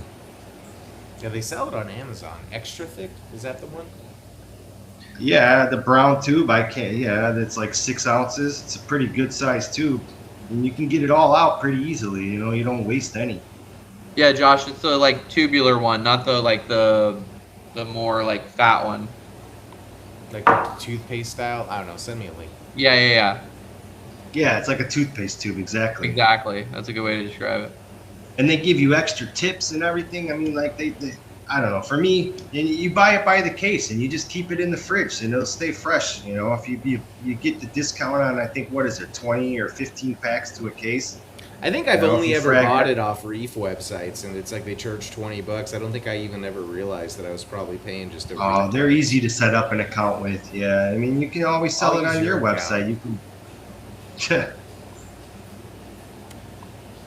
I hate setting up new wholesale accounts, and then I get tons of emails and stuff. It's called IC Jail. Thank you, Keystone.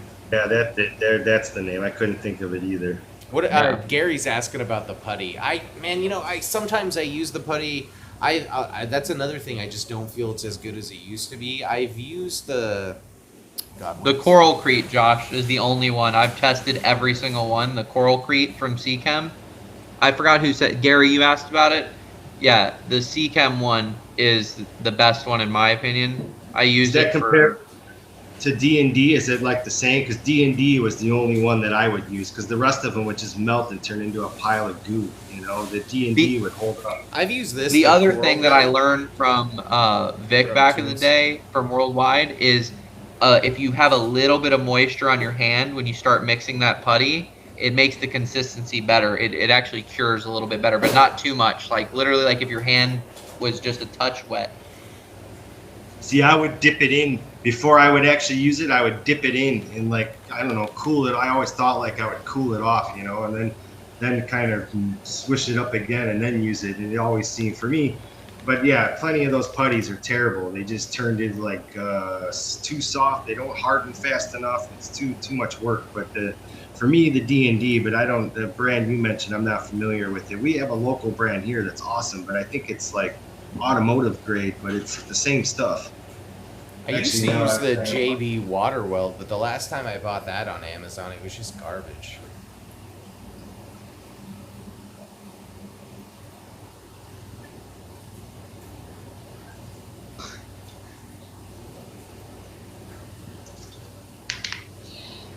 Yeah, I've never used that one really. I only use putty when we're doing like all the Euphilia cultures. You know, they're using that kind of 2-part epoxy with the cement base, something like Well, that. yeah, a lot of the stuff I get that gets sent over here, it's like that. It's like a concrete. I hate that crap. The first thing I did Yeah, was saw that on. It's cheap. They make it here. Yeah, I remember when I was there, they were making like even the discs, the little mariculture discs that they were just making tons of those out of like the concrete. The guy was just sitting there just making tons of them. Yeah. Pretty resourceful. That's Anyone- another thing I taught them. They used to use those concrete discs and then ship the shipments with fresh disc, and then the alkalinity would spike all crazy, and they didn't understand. I'm like, you gotta soak these things for at least a week or two before you use these for anything. Because even like they would use fresh ones and then mount corals, you know, like glue on a fobia, and then wonder why all of them died. I'm like, yeah, because you got like leaching alkalinity of like 15 coming out of that thing, you know. So Yep. now, yeah, it's the stuff that they don't know sometimes. You know?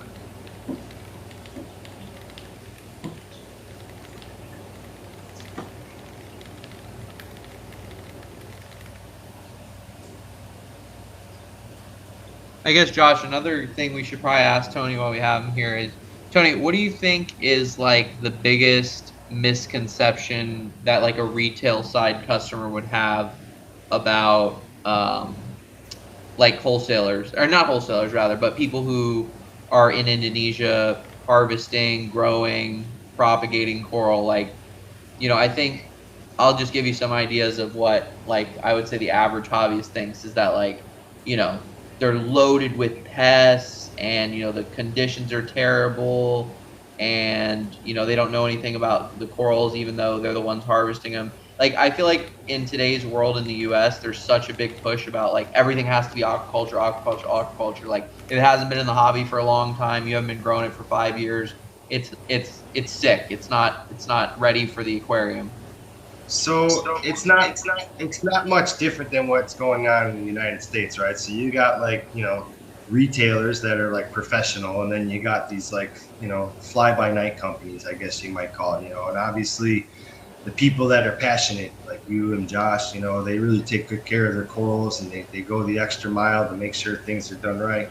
There's exporters like that here, but then there's also the ones that just, they don't care, and like, I'll put it this way, I see a lot of people like nowadays, especially where like the exporters here are contacting the retailers and like, oh, hey, we'll help you do a shipment, blah, blah, blah. If they're contacting you and they want you to buy, 9 times out of 10, you're going to get burned on that deal. Either you're going to lose your money or you're going to get back coral, because those guys are the ones that are searching for customers. They're the ones that have those operations. The people that have the really nice operations with the good coral, they don't need to find new customers. So they're not going to be calling you, and offering you. And I see, like, I got one customer, he always sending me photos of other exporters here, like, like these super saturated. I'm like, dude, if I put that coral on my website, would you buy that coral?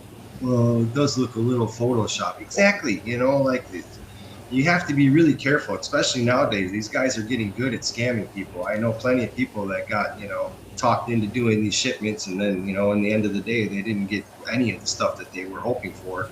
Or, the other thing is you're going to buy coral from a place like that, you have to realize it's going to come in really bad condition. Are you prepared to deal with that, on your end, to save a few bucks? Is it worth it? I don't know. I mean, I guess it's up to you, but that's why I only work with a few exporters here, and they're like, some of the biggest in all of Indonesia. I can be confident that they're gonna, do the right things and, properly pack the coral, properly care for the coral, all that stuff. It all goes into it, because at the end of the day, if you guys are receiving bad shipments, you can't make any money. Well, then I can't make any money because you're not buying any corals off me, So we all have to do our part. Yeah, and I mean, I remember when I first started this business, I was always chasing like the hottest thing, and some guy would send me pictures on WhatsApp, from Indonesia, and I would message you, and I'm like, oh man, I want to buy coral from this guy. And you'd be like, dude, those are recycled pics. That guy is always using those pics. And it's like he doesn't even have. I remember those pictures are like 10 years old, man. Superman or something was his name, Superman something or whatever. But like he was trying to sell to me, and he didn't even have like you looked it up. It's like, dude, he doesn't even have a CITES. He's just like those pictures I've seen for 5 years, and it's just, I mean, they're always just trying to hustle people. Yeah, there's some guys who got, a couple stores get together and they want to do an import, and I'll facilitate that too. I tell any of my customers, if you get to the point where you feel like you need to buy more than what I'm offering on my site, and you want to buy multiple boxes, just keep in mind, it doesn't make sense to do an import shipment with less than 14 boxes, because even at that, a retailer can make money, but I couldn't. At 14 boxes, I couldn't break even, because we have the tariff now, 10%, right? And we have the broker fee, which is quite expensive. And the shipping is super expensive since the war started. It used to be $6, $5.50 a kilo for freight. Now it's, $8, $9 a kilo. It's almost double. It's really, that's the most expensive part of the whole shipment is the shipping. We're shipping water from Indonesia to the United States. It's crazy how much we spend on the shipping. No, I remember when a couple years ago when I bought coral, I was shocked. I was paying almost as much to ship the acro as it costs to buy the thing. Exactly. It's like exactly. You get there and you see like, oh, and I'll hear that from people like, oh, it only costs $10, $15, $20, $50 a colony over there, and I'll have to explain to people. I'm like, well, yeah, but how much does it cost to ship it, and then to make sure it's healthy and to get it here and then ship it to you? And I think a lot of retail customers don't even understand how expensive it is to ship, because everyone subsidizes it.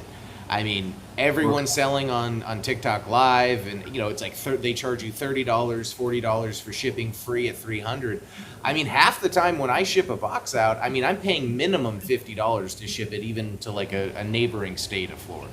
If I need to ship a box to New York or California, it's going to cost me over $100 to UPS that box, and then it costs me $10 for the box, $1.50 for the you know, the ice, maybe $1 for the packing, $2 for the cups, etc. It's like, I mean, on a $300 box you buy for me, like $100 is going to shipping.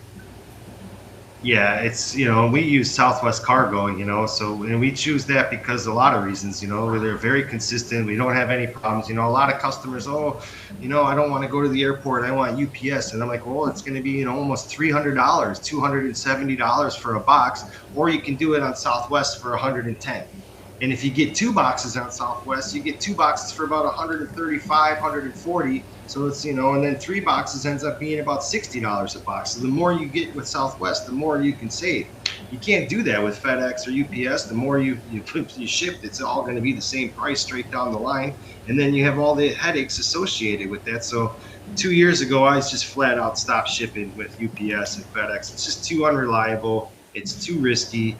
And too many problems, you know, boxes getting damaged, stuff getting lost, things going to the wrong place.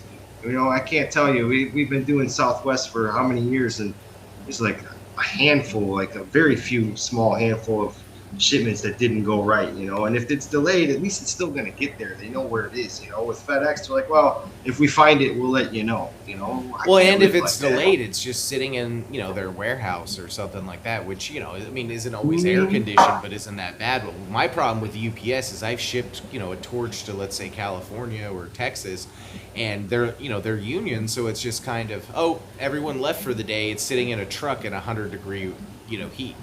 They're just going to let it sit in that UPS truck, and they're like, oh, we can't open the door, we can't get it, we just have to wait, and then it's just done. I mean, I love Southwest. I can go there, you know, we can drop off in LA. Our shipment arrives about 9 in the morning. We clear customs, you know, everything's ready to go by noon. We roll up there at 12:30. You know, by 1:30, I've already dropped off, you know, 15 to 17 sub orders, 30 some odd boxes, and we're done for the day. You know, and I don't have to worry about it. And then the customers are getting updates from Southwest and everything. It's all nice and clean. You know, and I'm not going to say we don't have delays. We get delays all the time. I mean, I think you had one recently, but it's not like end of the world. You know, like, you're talking oh, it's going to be the next day. Or something. You're talking hours. You know, maybe it was supposed to come in at 9 a.m. It's now going to come in at 11. All right, it's a little inconvenience, but it's not going to totally blow your whole day. Well, and for me, half the time, it's like I don't know, always even pick it up right away. I mean, I think when I got the Aussie Rock, it was like I was at work, so I was like, I'll just pick it up. I mean, Rock, who cares? It was, you know, an extra hour or two. Yeah. It didn't make a difference. And most of the time when you ship to me from LA overnight, you know, it gets here at 5 or 6 in the morning, so I just wake up at 7 and go to the airport, pick it up anyway. But yeah, I've had horrible times with FedEx and UPS. In my local area, when I order coral from people, if UPS won't even bring it to me before noon anymore, it's like 5 or 6 o'clock in the day by the time I get a shipment, and I'm sitting on a bunch of acros that I'm just like refusing to ship because it's 95 degrees here in Florida. I got customers in Chicago waiting on coral, and I mean, heck, and it seems like it keeps getting worse, Josh. Like it with FedEx and UPS, their customer service is worse than ever. And I swear, before COVID, it was at least like if you paid for the priority overnight, like, oh yeah, guaranteed it's going to be there before noon. Now half the time I get a shipment, even when like I'll get something from the Carolinas, which is 2 states away, I could drive there in less time than it takes for them to ship it to me. And they'll say, oh, it'll be there by 12. I won't end up getting the package till 6 p.m. And I mean, locally where it's impossible. Go ahead, sorry. I was just saying where we're located, we've been having a lot of issues with the UPS because I think they're doing construction or something at the depot in Kentucky, in Lexington, because there's just been so many problems. I'm just for domestic purposes, and I know this doesn't really affect you, Tony, but I'm waiting for Amazon to do their own shipping options where, like, you can drop your package off the Amazon warehouse and they'll get it to you. Yeah, I've been thinking about that for years. That would be excellent if they did it. I think it's coming because originally my understanding was that Amazon didn't have a plan to build out their whole shipping network and have all those trucks. They wanted UPS to do it. They wanted them to contract it. because the margin for them, they lose money on that. They would rather contract it out to someone else. So, but the reason they did it is UPS and FedEx just couldn't meet their demand. So I'm waiting for them to just be like, hey, it's not on Amazon, but you want to ship it? Put it in our network.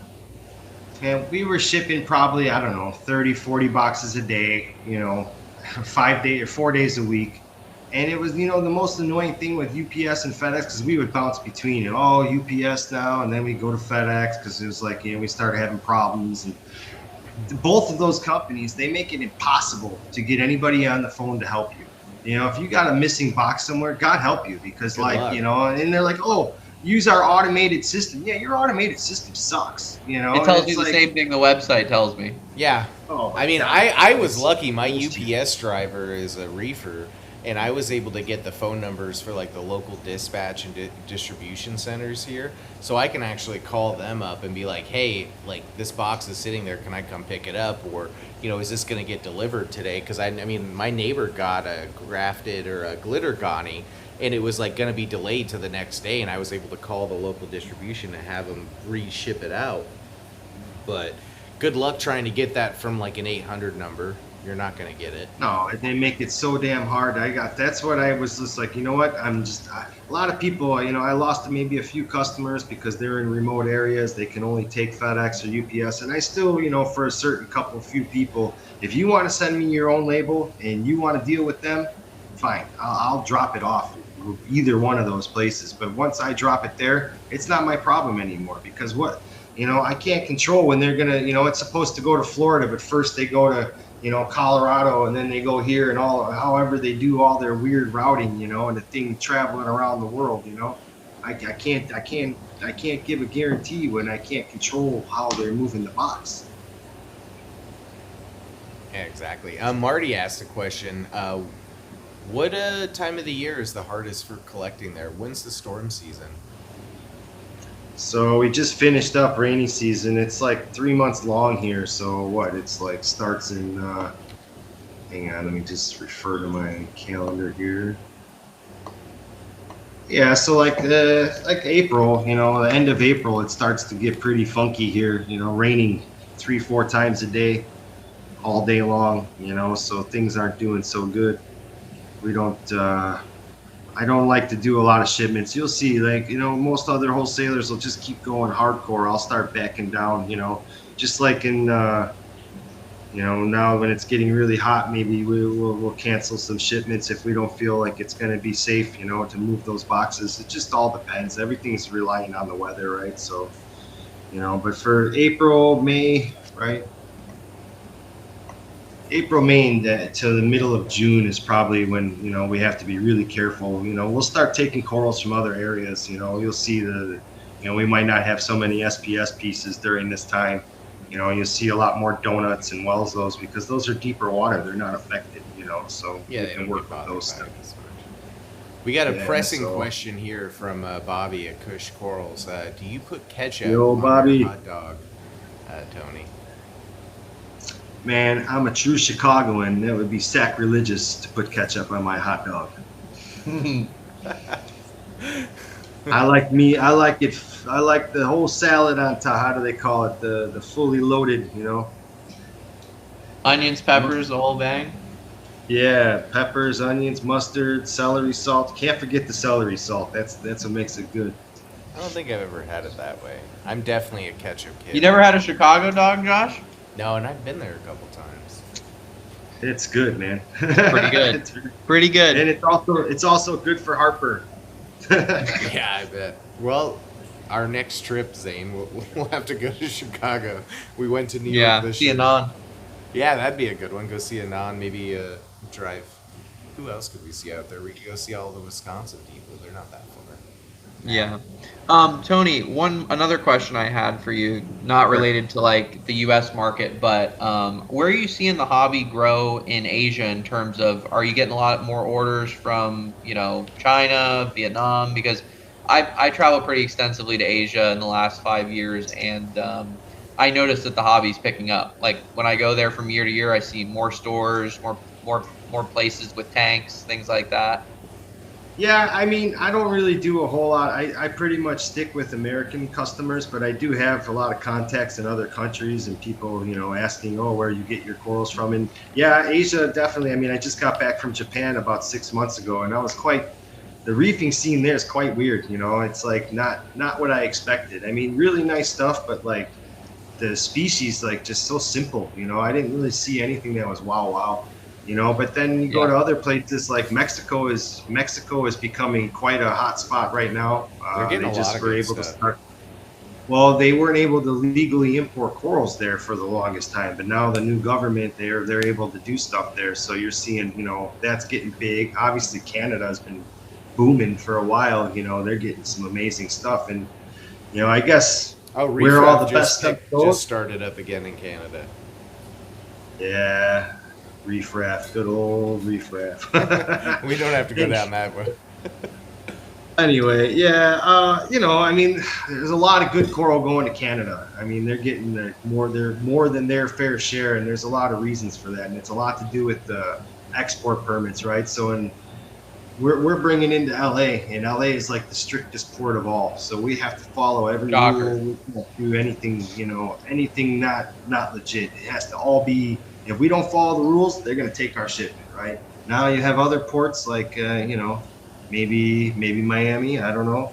They're a little bit more free, so they can get away with some certain things in there, that we just can't do. And it's the same in Canada, right? Canada doesn't require validation for each species. It doesn't matter. You can ship a soft coral, you can ship an acantho, you can ship whatever there, and it's not regulated like it is in the States. Oh, really? Do they just count like, okay, there's 500 pieces, you have 500 here? They're not as strict. Because LA, So what you're saying is LA's Canadians are more free than Californians. Yeah. Well, because they can get the species, right? So as an exporter here in Indonesia, do you want to deal with the American? That's hard to do the documents, and you have to follow every rule to You the miss spec. one date wrong or something like that, your whole shipment gets seized? Yeah, or do you want to deal with the Canadians where you can send everything in the tank and, for good money too, because those guys are paying nice money for stuff. And, so we're seeing, like, for me, I'm here, right? So I'm walking around and I see everybody's order. I see Candy's orders. I see all those guys' stuff in the tanks, and it's untouchable. Josh, you were with me, right? The suppliers aren't like that. If the stuff's already been selected for that person, they're not going to sell it to you, right? So, we see plenty of corals like that makes us a little bit frustrated. I know when I was there, China was the biggest buyer of a bunch of the stuff, and I couldn't buy it. Yeah, there's China because they pay stupid money. I mean, I don't know. For example, like maybe I don't know, like a rainbow whelso. I struggle to sell those at like, we got to get $200, $300, $400 for those because they're expensive from the supplier. Well, those Chinese supplier or buyers, they might spend $500, $600 for those pieces, and they're happy to give that kind of money. I can't compete with that, Yeah, and then So you think that's that, why I mean, that's like an exporter cost, and then it goes to retail, and then retail needs to make money. You're talking like double, triple by the time it gets there. I mean, when I was there, they were like, when I was trying to pry a bunch of those crazy rainbow chalices from them, they were wanting like $500 or $600 for a frac, and I'm like, that's basically damn near retail in the States. And if I'm paying you that, I mean, I'm gonna have to make it. Just didn't make sense. I try and tell them all the time. Tell them, like, dude, they're growing those there now, like the Bugatti and the I see them all the time. Like, they're easy to grow. And I mean, that's another coral that's just kind of gone down the tube. I mean, chalices don't seem to sell for nearly as much as they used to. Because they're hard. They're a hard learning curve, right? Those chalices, you can't just go buy a chalice and hope it's going to do well. And you're spending that kind of money on a piece, and then you put it in your tank, and right away the skin gets all tight and it starts dying, and you can't keep the color. You're not going to buy a piece like, and that word spreads, right? These people, it's contagious. Well, no, don't, that coral's hard to keep. Well, maybe it's not hard to keep. You're just not talented enough to keep it. Tony, you want to hear something crazy? I don't know if you've ever heard this from anyone, but for rainbow chalices, in order to try to get new colors out of them, a friend of mine and myself used to use bleach solutions. We'd put bleach in saltwater buckets, and we would let them sit in there for about 30 seconds, and the next 6 months they'd go like almost completely bleached, and if they would come back, sometimes they would get a new color. Yeah, because those specific strain of chalices, those Philippine chalices or whatever you want to call them, those chalices respond to damage, right? So you see the really, Yeah. really cool ones with all the cool rainbow edges. You look close, that's where it was damaged on the reef, either another coral stinging it or whatever happened to it in its natural environment, you know. So, you know, I was doing the same thing. I would get those in back, you know, 5 or 8 years ago when they first started coming in, almost 10 years ago now. And I would take a dental pick and I would scratch them right in the middle, like weird shapes. And then when it would recover, it would start growing all those cool colors, like right in the middle of the colony, you know. But you have to damage the coral to get that, so you're risking, you know, if it's going to get sick or something bad's going to happen. So I think it's interesting though, like how the longer you're in the hobby, the more you realize that corals are quite resilient and they have a lot of defense mechanisms, because we think about, oh, tank's got to be perfect, everything's got to be perfect for them to, you know, survive and thrive. But I think the more hearing from you, especially even stuff that's coming out of the wild, like it's quite resilient. well, there's a lot of things that I don't understand that don't translate over from, like, say, the cannabis industry, right? Like, if you're growing cannabis plants, they purposely stress, even, and it doesn't even have to be cannabis, it could be anything, right? But like, they purposely stress the plants with like wind or whatever to make them stronger, right? You know, and like, there's a lot of things that they do that we don't do in the coral industry. Like, if you have this coral, right, and you have something expensive and you put it in this like perfect environment, and this coral has grown its whole life in this perfect environment where the temperature never fluctuates, the alcohol, everything, you know. Well, then what happens the first time you have a fluctuation? The coral's going to be sick and die. But if you have that same coral that's grown, you know, a couple generations in a little bit more unstable environment, well, then obviously it's going to adapt and it's going to learn, well, I can handle a little temperature variation, I can handle this, you know. But it's like you building that coral to be weak, you know, and it happens, you know. So I feel like, you know, the corals respond better to a little bit of stress in their life, you know, and it makes them do better, you know. Well, it's actually, my background is in like biology and microbiology, and there's like a whole concept to that they teach you about. Like hormesis is basically like small stressors make the system stronger overall. Exactly. But it's funny, yeah. like I knew that, but then for a long time, like I always thought that, oh, you know, corals are sensitive animals, like they can handle stress. But like the truth is, even though the ocean is stable in terms of the numbers we can measure, it's not just a environment where nothing changes, like you're saying. But it's not stable. It's so like varied throughout the day. You know, you have to imagine, like, you know, if you're out there on one day and the sun is super hot, super intense, your pH is naturally going to be higher in the ocean, right? But then the next day it might be overcast, so that pH may not even get anywhere near that peak, you know. And then obviously we've all been in the ocean. You feel the variance in the temperature. You go here and it's like cold water coming in from who knows where, and then you go 30 feet over and the water's like bath water hot. The corals tolerate that exact same conditions, you know. And like, I just feel like when you run a really, like, that's why I was saying earlier, like, you know, like testing the water too many, like overdoing it, you know. It's like, you're not doing the corals any favors, you know. Better let them struggle a little bit, let them adapt, you know, because then it's going to make them stronger. They're going to be able to handle those stressors and, you know, the environment a little bit better, you know. Yeah.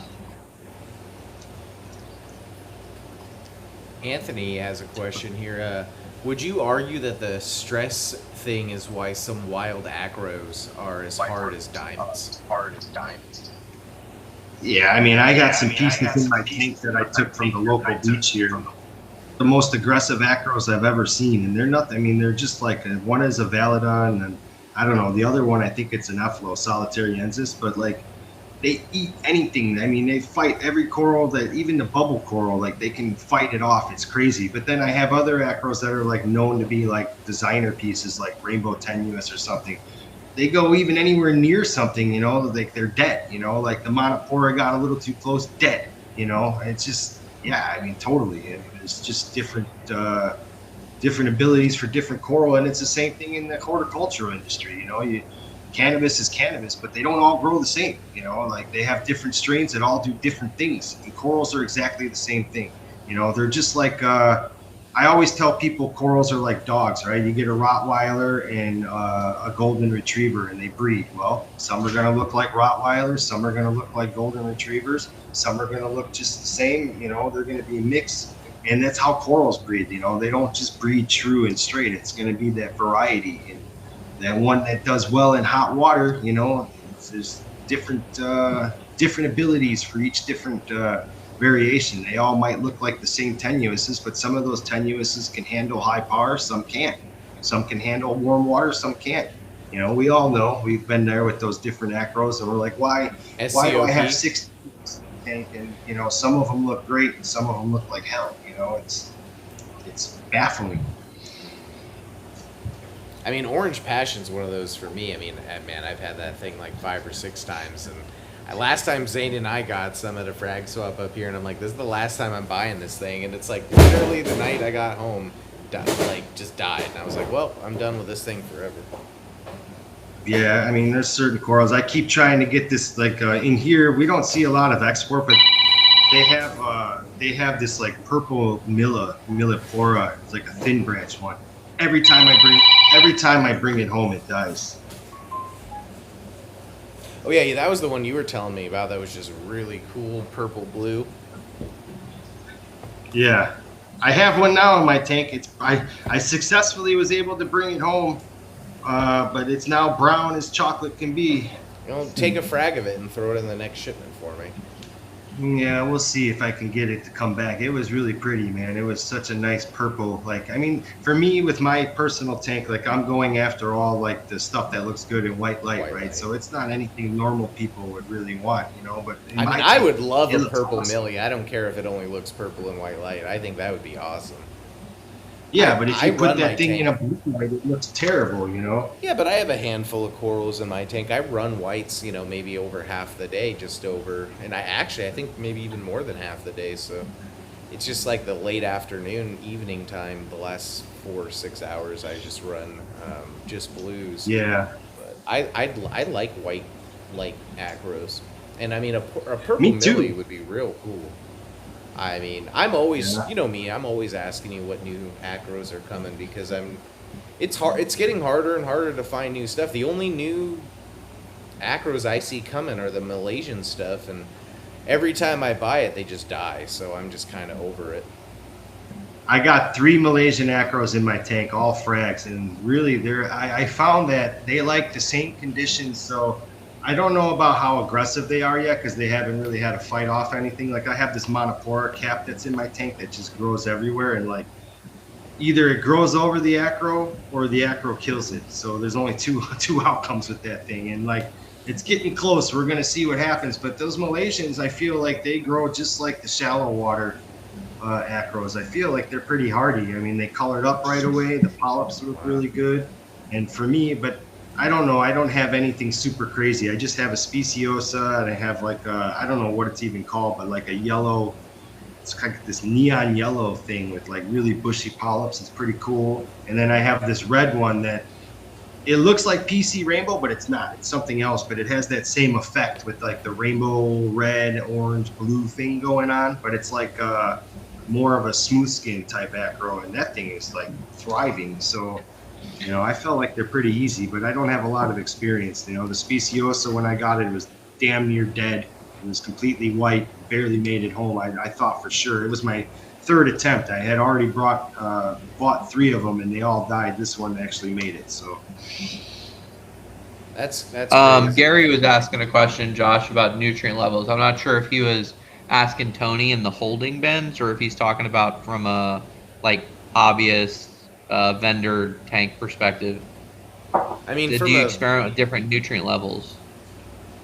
I mean, for me personally, not really. On the vendor side, when I'm growing out, what I notice is when my tank got really low nitrate, phosphate, all my acros started just looking pale and, you know, like hell. I think acros look better for me when I'm running like 10, no less than 10 nitrate, 20 nitrate. I'm agreeing.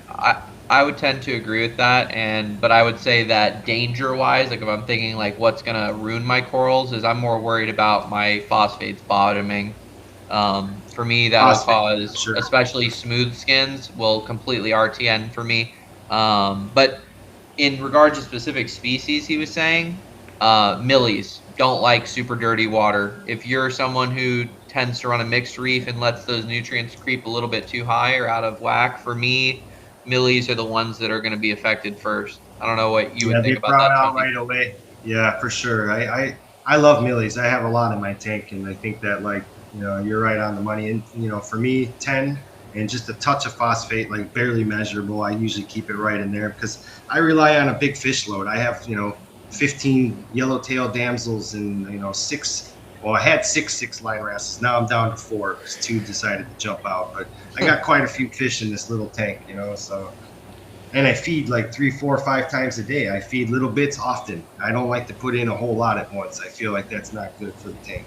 Yeah, when I Yeah, was I home agree all with the that too. time, I used to feed a lot. Like when I worked from home at this desk all day, I would just feed multiple times a day. Now that I work at the office, for no reason that they make me do that. And I think the other thing, Tony, that me and Josh have discovered through a little bit of experimentation with dosing ammonium versus dosing potassium nitrate or something like that, is that all nutrient levels are not created the same.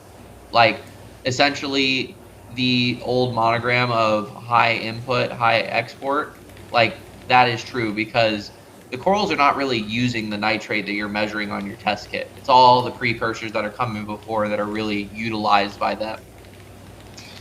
Yeah, that took me a while. I got back into SPS hardcore. Like I had a little soft coral tank I played around with for a couple of years, but I hadn't really had an SPS full blown for quite a long time because when I had kids, I had a huge one, and then I took it down.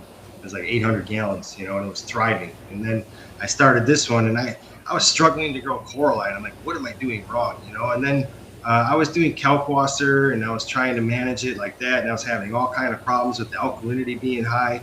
I took off the kalkwasser and I didn't want to. I was like hell bent on running kalkwasser, and then I put a calcium reactor on there and just started backing off of everything, and I stopped dosing everything, just amino acids in the calcium reactor, which is what I did in the old days.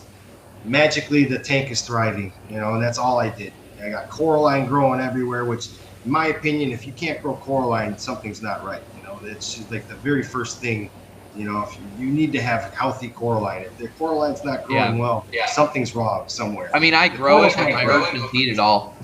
That's okay as long as it's there. If you can't grow it at all, or it grows and then dies and grows and dies, which I see a lot of people have that kind of thing, something's wrong. You need to figure out where you're missing. But now I can say, you can see there's plenty of little purple spots all over the place, so I'm happy. And the corals are responding. I have growth. I think my Monopora capricornus, it must grow a 1/4 inch to a 1/2 inch a week. I mean, the thing is growing so fast, I can't believe it, so.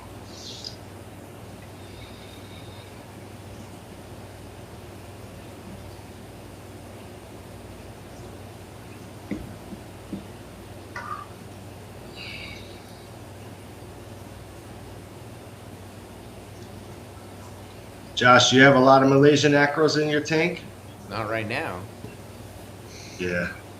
I feel like every year I try to buy a bunch and then, whatnot. But I just bought like 10 colonies of speciosas, Malaysian millies, and some Malaysian tenuis. And all I have left is like one speciosa that's like the ugliest of the bunch, and then one millie. It's just one by one, man. They just started they just RTN overnight, and I just throw away. Yeah, the they just peel, yeah. And they're so expensive. That's the thing. We see that here. The suppliers bring in plenty of those speciosas, but I'd say for every 100 they bring in, less than 10 make it. Yeah, and that's real numbers. That's like legit numbers. I mean, from almost every actual vendor I know that tries to buy Specio, I mean, that's why we don't see them on the retail side that much. Or if you see a frag of a Speciosa from a vendor, I mean, it's minimum $500 to $1,000. And honestly, for every 10 you see on the retail market, one of them will actually grow when it moves systems. Like, the best one that I have is I actually bought from John at Reef Foundry. Zane and I bought it at Reefapalooza. I have it in the tank. It's his Area 51 Speciosa. Insane colors on that thing. Phenomenal. And we got some pretty chunky frags for a great price, but that is like the best one that I've seen. Is I would that the one potentially with the agree with pink, yellow, and blue colors? No, And the this one orange has polyps? it has the yellow color. Is it? Also, Gary in the chat, I see you. Favorite Aptasia eater? If you can get a good quality copper band, go with that. If not, stripies work great, but they'll eat the hell out of all your LPS, so just be careful. And they get big, man. Australian Stripey's get copper too band big. is where it's at. The Yeah, Aussie but copper band, they're easier than the Indo ones. They're less disease prone, and they're more likely to eat the Aptasia than the Indo variant. and if you go to your local store, you can ask them where they're from, like where they get them from, if it's sea dwelling or who they get them from, and make sure they show you them eating something besides live brine. Yeah. And make sure the stomach's not super pinched. That's like the dead giveaway that fish is going to be a problem. Yeah, that's Yep. just not gonna live. I mean, I went through it when I didn't know anything about fish husbandry or anything like that. When I was, finally was able to get a tank big enough to actually house tangs and stuff like that. But yeah, I must have had 5 copper bands before I got one to live, but I didn't know any of that. I didn't know what they ate. I didn't know how to make them eat. I didn't know what to ask. I didn't know where they were supposed to be from. So, The easiest way to get rid of Aptasia, though, if you don't have that fish and you just got a few, Japanese vinegar, man. The pH on that stuff is like 2. Really? yeah. One little drop of that in a syringe, man, you just get that thing even anywhere near that thing, and it's gone. I mean, it's melted, like crazy. But Japanese vinegar is no joke. I never even knew it existed till I moved here. And then I bought it one time. I just needed white vinegar to clean my pumps, and it's cheap, And then I started using it, and I'm like, what is different about this vinegar? So I started looking at it. It's like a pH of 2. It's like insane. I didn't know that. I mean, I know people have used like whatchamacallit,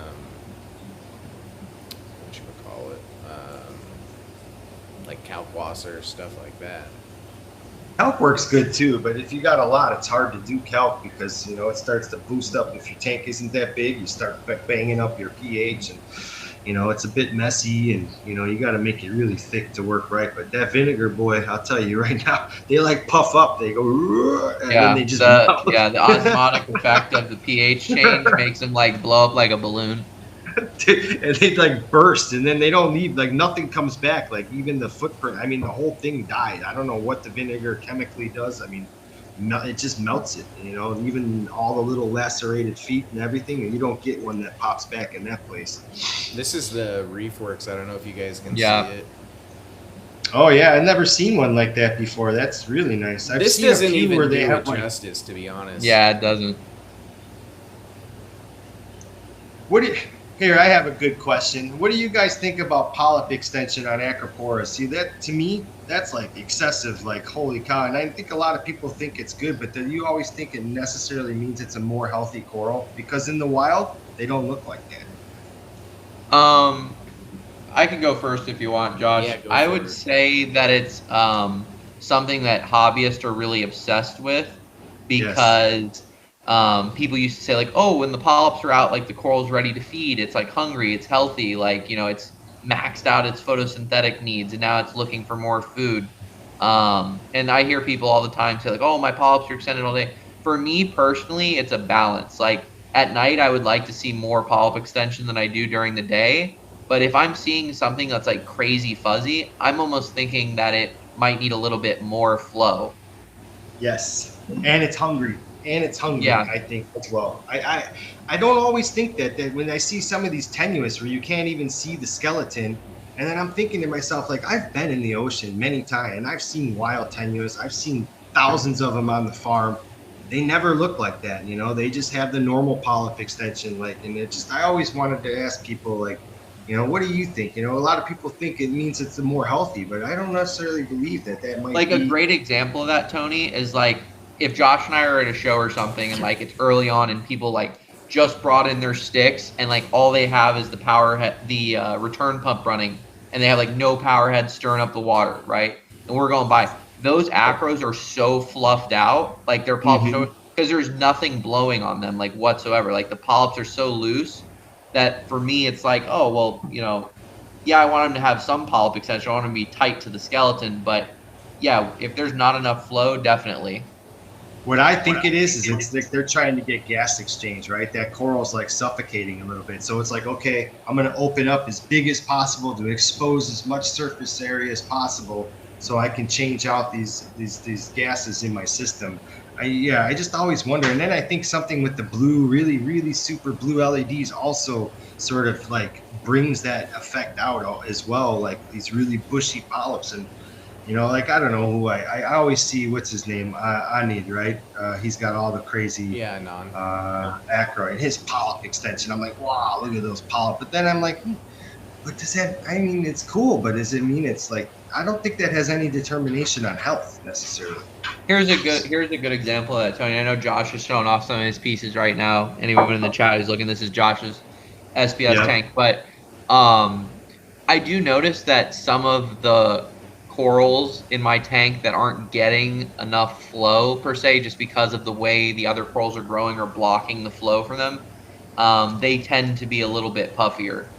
Yes, like they're not getting as much water movement. Here's a great example. Like I have a Malaysian piece from Kenny from Pieces of the Ocean, Outer Worlds, and I have it in 2 separate spots. The first one's like pretty much 8 inches away from a massive MP60, and it's like fuzzy, but not that. I have another one that like I just have room for. It's a little bit less light, and it's blocked by a big staghorn coral, and that one is just like you can barely see the skeleton. Like it is so fluffy, especially towards the later period of the lighting schedule. No. There's another thing too. I always, people don't realize is in the ocean. There's like what they call slack tide, right? So there's like a couple hour periods in between where I'd be out there swimming with the acros and like there's not any motion whatsoever. I mean, the corals are just sitting there in stagnant, completely still water. And that's usually when I see the wild ones the most polyped up. It's kind of funny, it all kind of goes together. It's like a feeding thing maybe, or an oxygenation, to help move the, radicals through its system. Well, I don't even think it's a guess anymore in terms of like what the metabolic rate of corals is and how they change. Like Claude, I know is that was like the premise of his bolus method, is that forever people thought, as long as there's UV light hitting the corals and there's excitation of electrons, there's photosynthetic activity happening. But pretty sure through what Claude's, and someone can fact check me in the chat if I have this wrong, but I've read it pretty extensively, is that most of the photosynthetic activity of the corals is well before the middle of the day. Like as soon as that sun crosses the horizon, they're in overdrive in terms of producing metabolic products from photosynthesis. And a lot of the stuff that goes on after that is more about actual protection from the sun and the environment than it is about growth. And a lot of calcification happens at night. And Josh, I don't know if you noticed this, is people 10, 15 years ago, people would literally turn off their dosers at night because they're like, oh, corals aren't consuming any alpha at night. Like I'm going to turn my dosing down at night. So, which is not true, as you can see from any of the continuous monitors if anyone uses them. But I personally like feed my SBS system some phyto, some particleized food, and I don't notice that big of a difference compared to the weeks like, oh, I was out of town, I forgot it. But I specifically do it at night because I notice that's when the polyps are most out, and I know that's when there's the least photosynthetic activity happening.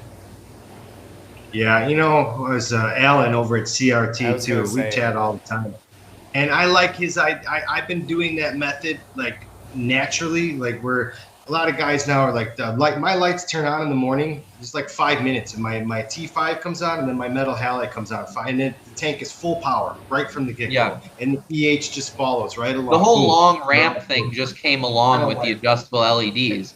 Before that, you're saying, T5s and metal halides. The ballast turns on, that light is at max power in 5 to 10 minutes. Yep. I mean, but that's this how whole thing with LEDs and controllables came around. I do that whole bolus thing, dude. The highest intensity is the first part of the day. I just turn all the lights on. And in fact, when I used to run Luca's lights that were just on or off, same thing with his LEDs, so much better success because boom, everything popped corals. Yeah, the tank is more stable. Everything just falls into place much nicer like that. Gary asked about par levels with acros. I can answer on my side. I don't have any acros at less than 225 par, and most of them are sitting at 350 plus. Some I notice can't handle a lot of light. Some smooth skins are a little delicate, but for the most part, there's not a specific par I like shoot for it in my tank. Yeah, I mean, my tank's Yeah, like 2 to there's a huge 500 range. on average. That sounds about right. I think that most corals are quite happy somewhere in the 300 range, but if you really want to perfect it, I mean, I have a Valida. It's probably getting closer to 900. It's right on top, and the closer it gets to the light, the better it looks. So like every I'll coral. also say more par and longer lighting period, you're going to get more a predisposition to consume more phosphate than nitrate from your corals. That's what I've noticed. And if you run a cleaner tank, you're better off keeping your lights low than high Yep. because you'll burn them.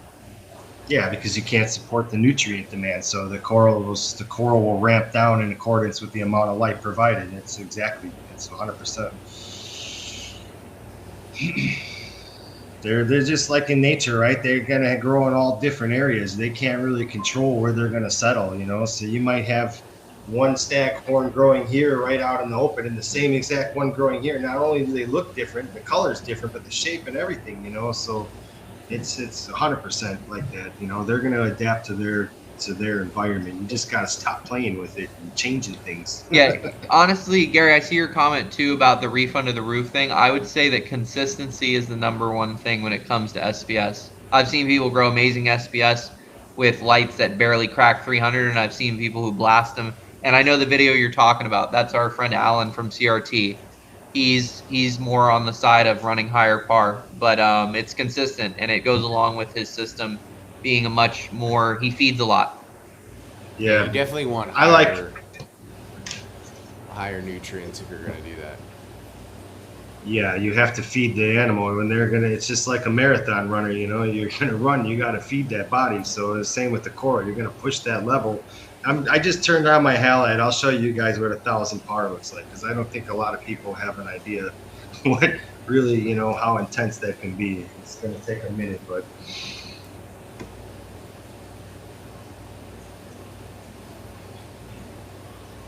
You can tell it's getting late for me because I stopped talking as much.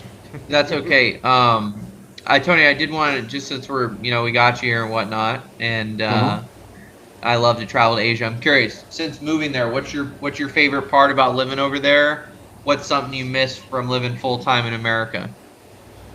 The thing I miss the most, my son will verify too, because he's here right now. American food, we can get good food here. It's not that you can't get good food, but it's a lot harder, and consistency here and in food products is not what it would be in America. So there's that. But other than that, I mean, I love living here. It's the people is fantastic. They're super overwhelmingly nice, and everything is a hell of a lot cheaper here than it is in the States. So cost of living, I have my house, I rent my house. It's 3 bedrooms, 4 bathrooms with a private driveway and an in-ground pool. It's $325 a month.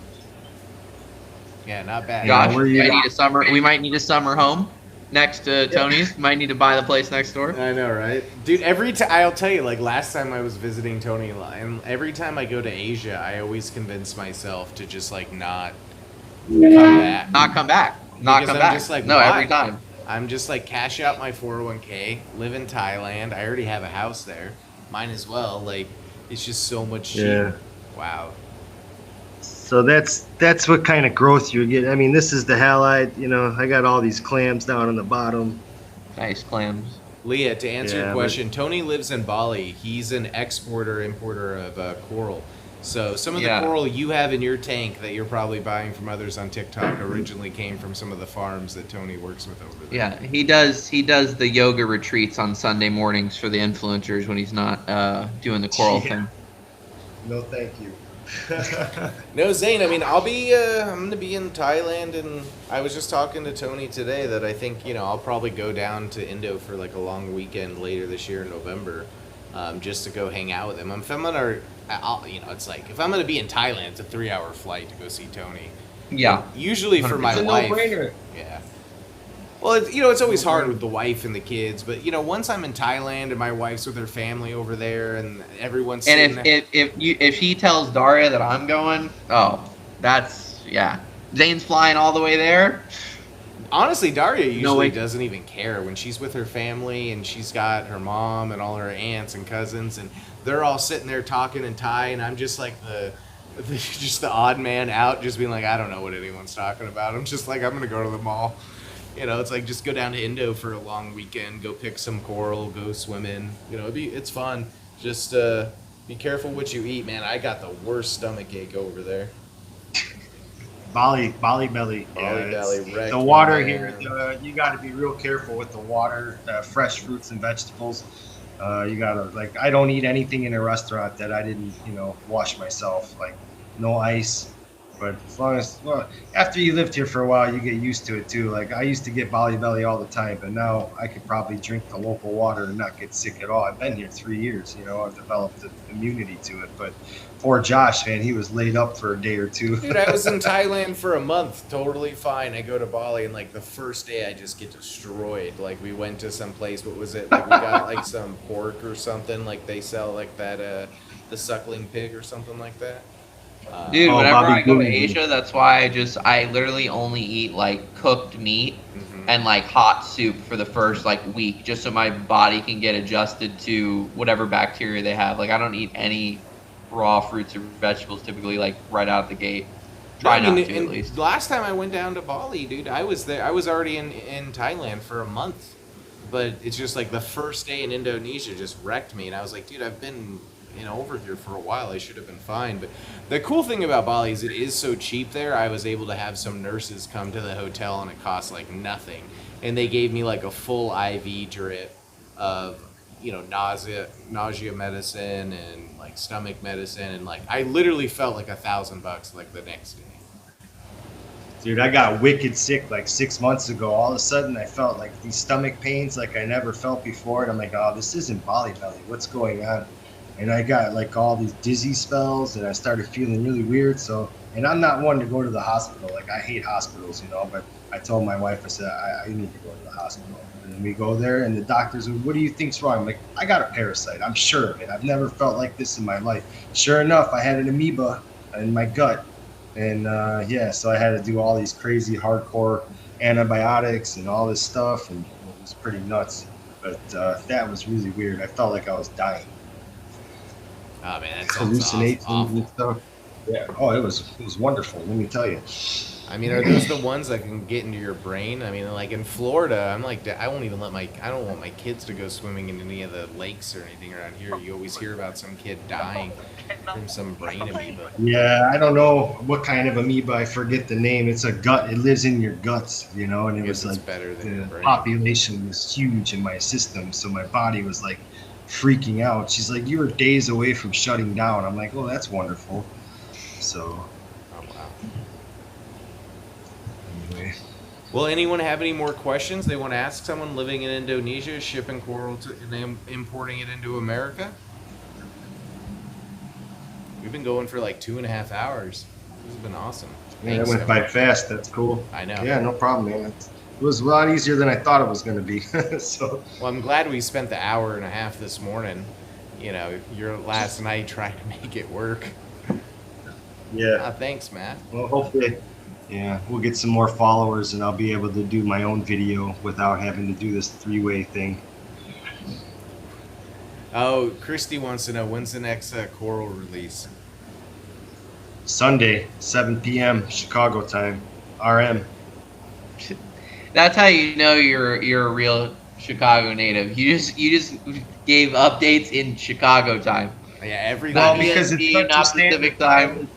I got customers across the whole United States, and the guys in LA kind of lose out because it's earlier, and the guys in the East Coast get messed up because it's super late over there. So I always try to pick 7 p.m. Chicago time is about right for everybody. 5 p.m. there, 9 p.m. there. It's balanced. So Well, you're It'd be a biased, nice sale, Christy, too. to Central Time. Yeah, we got some nice stuff. I saw a few nice pieces. I actually haven't even prepared the sale yet. As soon as I get off this chat, that's my next job.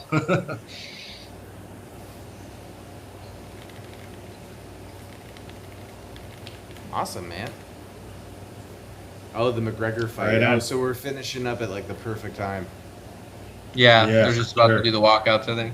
Oh, wow. All right, well, we should do this again sometime soon. Maybe we'll try and arrange something at a facility. You guys can really see That would be what it looks fun. like. Big coral. Yeah, So absolutely, Tony. It was great to meet you and talk to you. Really enjoyed it. Yeah, awesome. Zane, Yeah, you're just nice gonna to have do to come to Asia. I know you're gonna take care Yeah, of just my send me tank. the date. Yeah, Yeah, come on. You can pick some corals. You know, we're gonna have a good time. Have a couple beers. we'll It'll do be the fun. live sale from Indo. That would be fun. There you go, live sale from Indo. Mm-hmm. There you go. Right out of the tanks. You know, Right out of the tanks. I mean, it We'll would be auction cool it. to do like just a straight podcast episode there, showing people the Yeah, coral at the that facility, would be though. fun. That would be a They'll good blow time. the supplier's mind. They'll be like, "Oh, you're getting that much for that piece? Okay, I'll have to adjust Yeah, my price." Yeah, right. yeah. No top pricing on the show. But no, it'd be fun. See invoice later. Yeah. Yeah, right. Well, Wow, awesome, but we guys. could do something like that. You know what? Maybe in the future, if we can plan it right, you know, we get some people on here, and you know, we'll walk around, and maybe some people can pick some corals, and you know, we'll figure it out. Yeah, that'd be fun. You know, even just walking through the facility, I think people would like to see that, see what it's like over there, and just like, you know, we could do some videos on picking coral for, you know, to make it so maybe people could see the whole journey. You know, we could find some coral Yeah. in the facility and then see what happens along the way. And then Zane could try to put it in his bag and try to make it through U.S. Customs. No, Do dude, the whole- that's we'll do it. the whole That's the step. beauty with Tony is we can just pick out everything we want, and by the time we get home, you know, 2-3 weeks later, it just comes for us. When Yeah. you came the first time, Josh, we did that, didn't Yeah. we? Ship the box right behind your flight, and you got home, and the next day your coral arrived. Wasn't No, that how I we know. did it? We waited like a couple weeks, which honestly was great. Oh, I was didn't it? want to deal Oh, maybe that with was- jet lagged.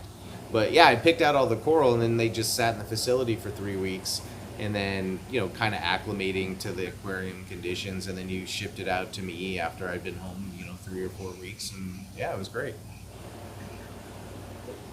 Yeah, that's awesome. All right, guys. Well, let's plan another one soon, and we'll keep it Absolutely. going.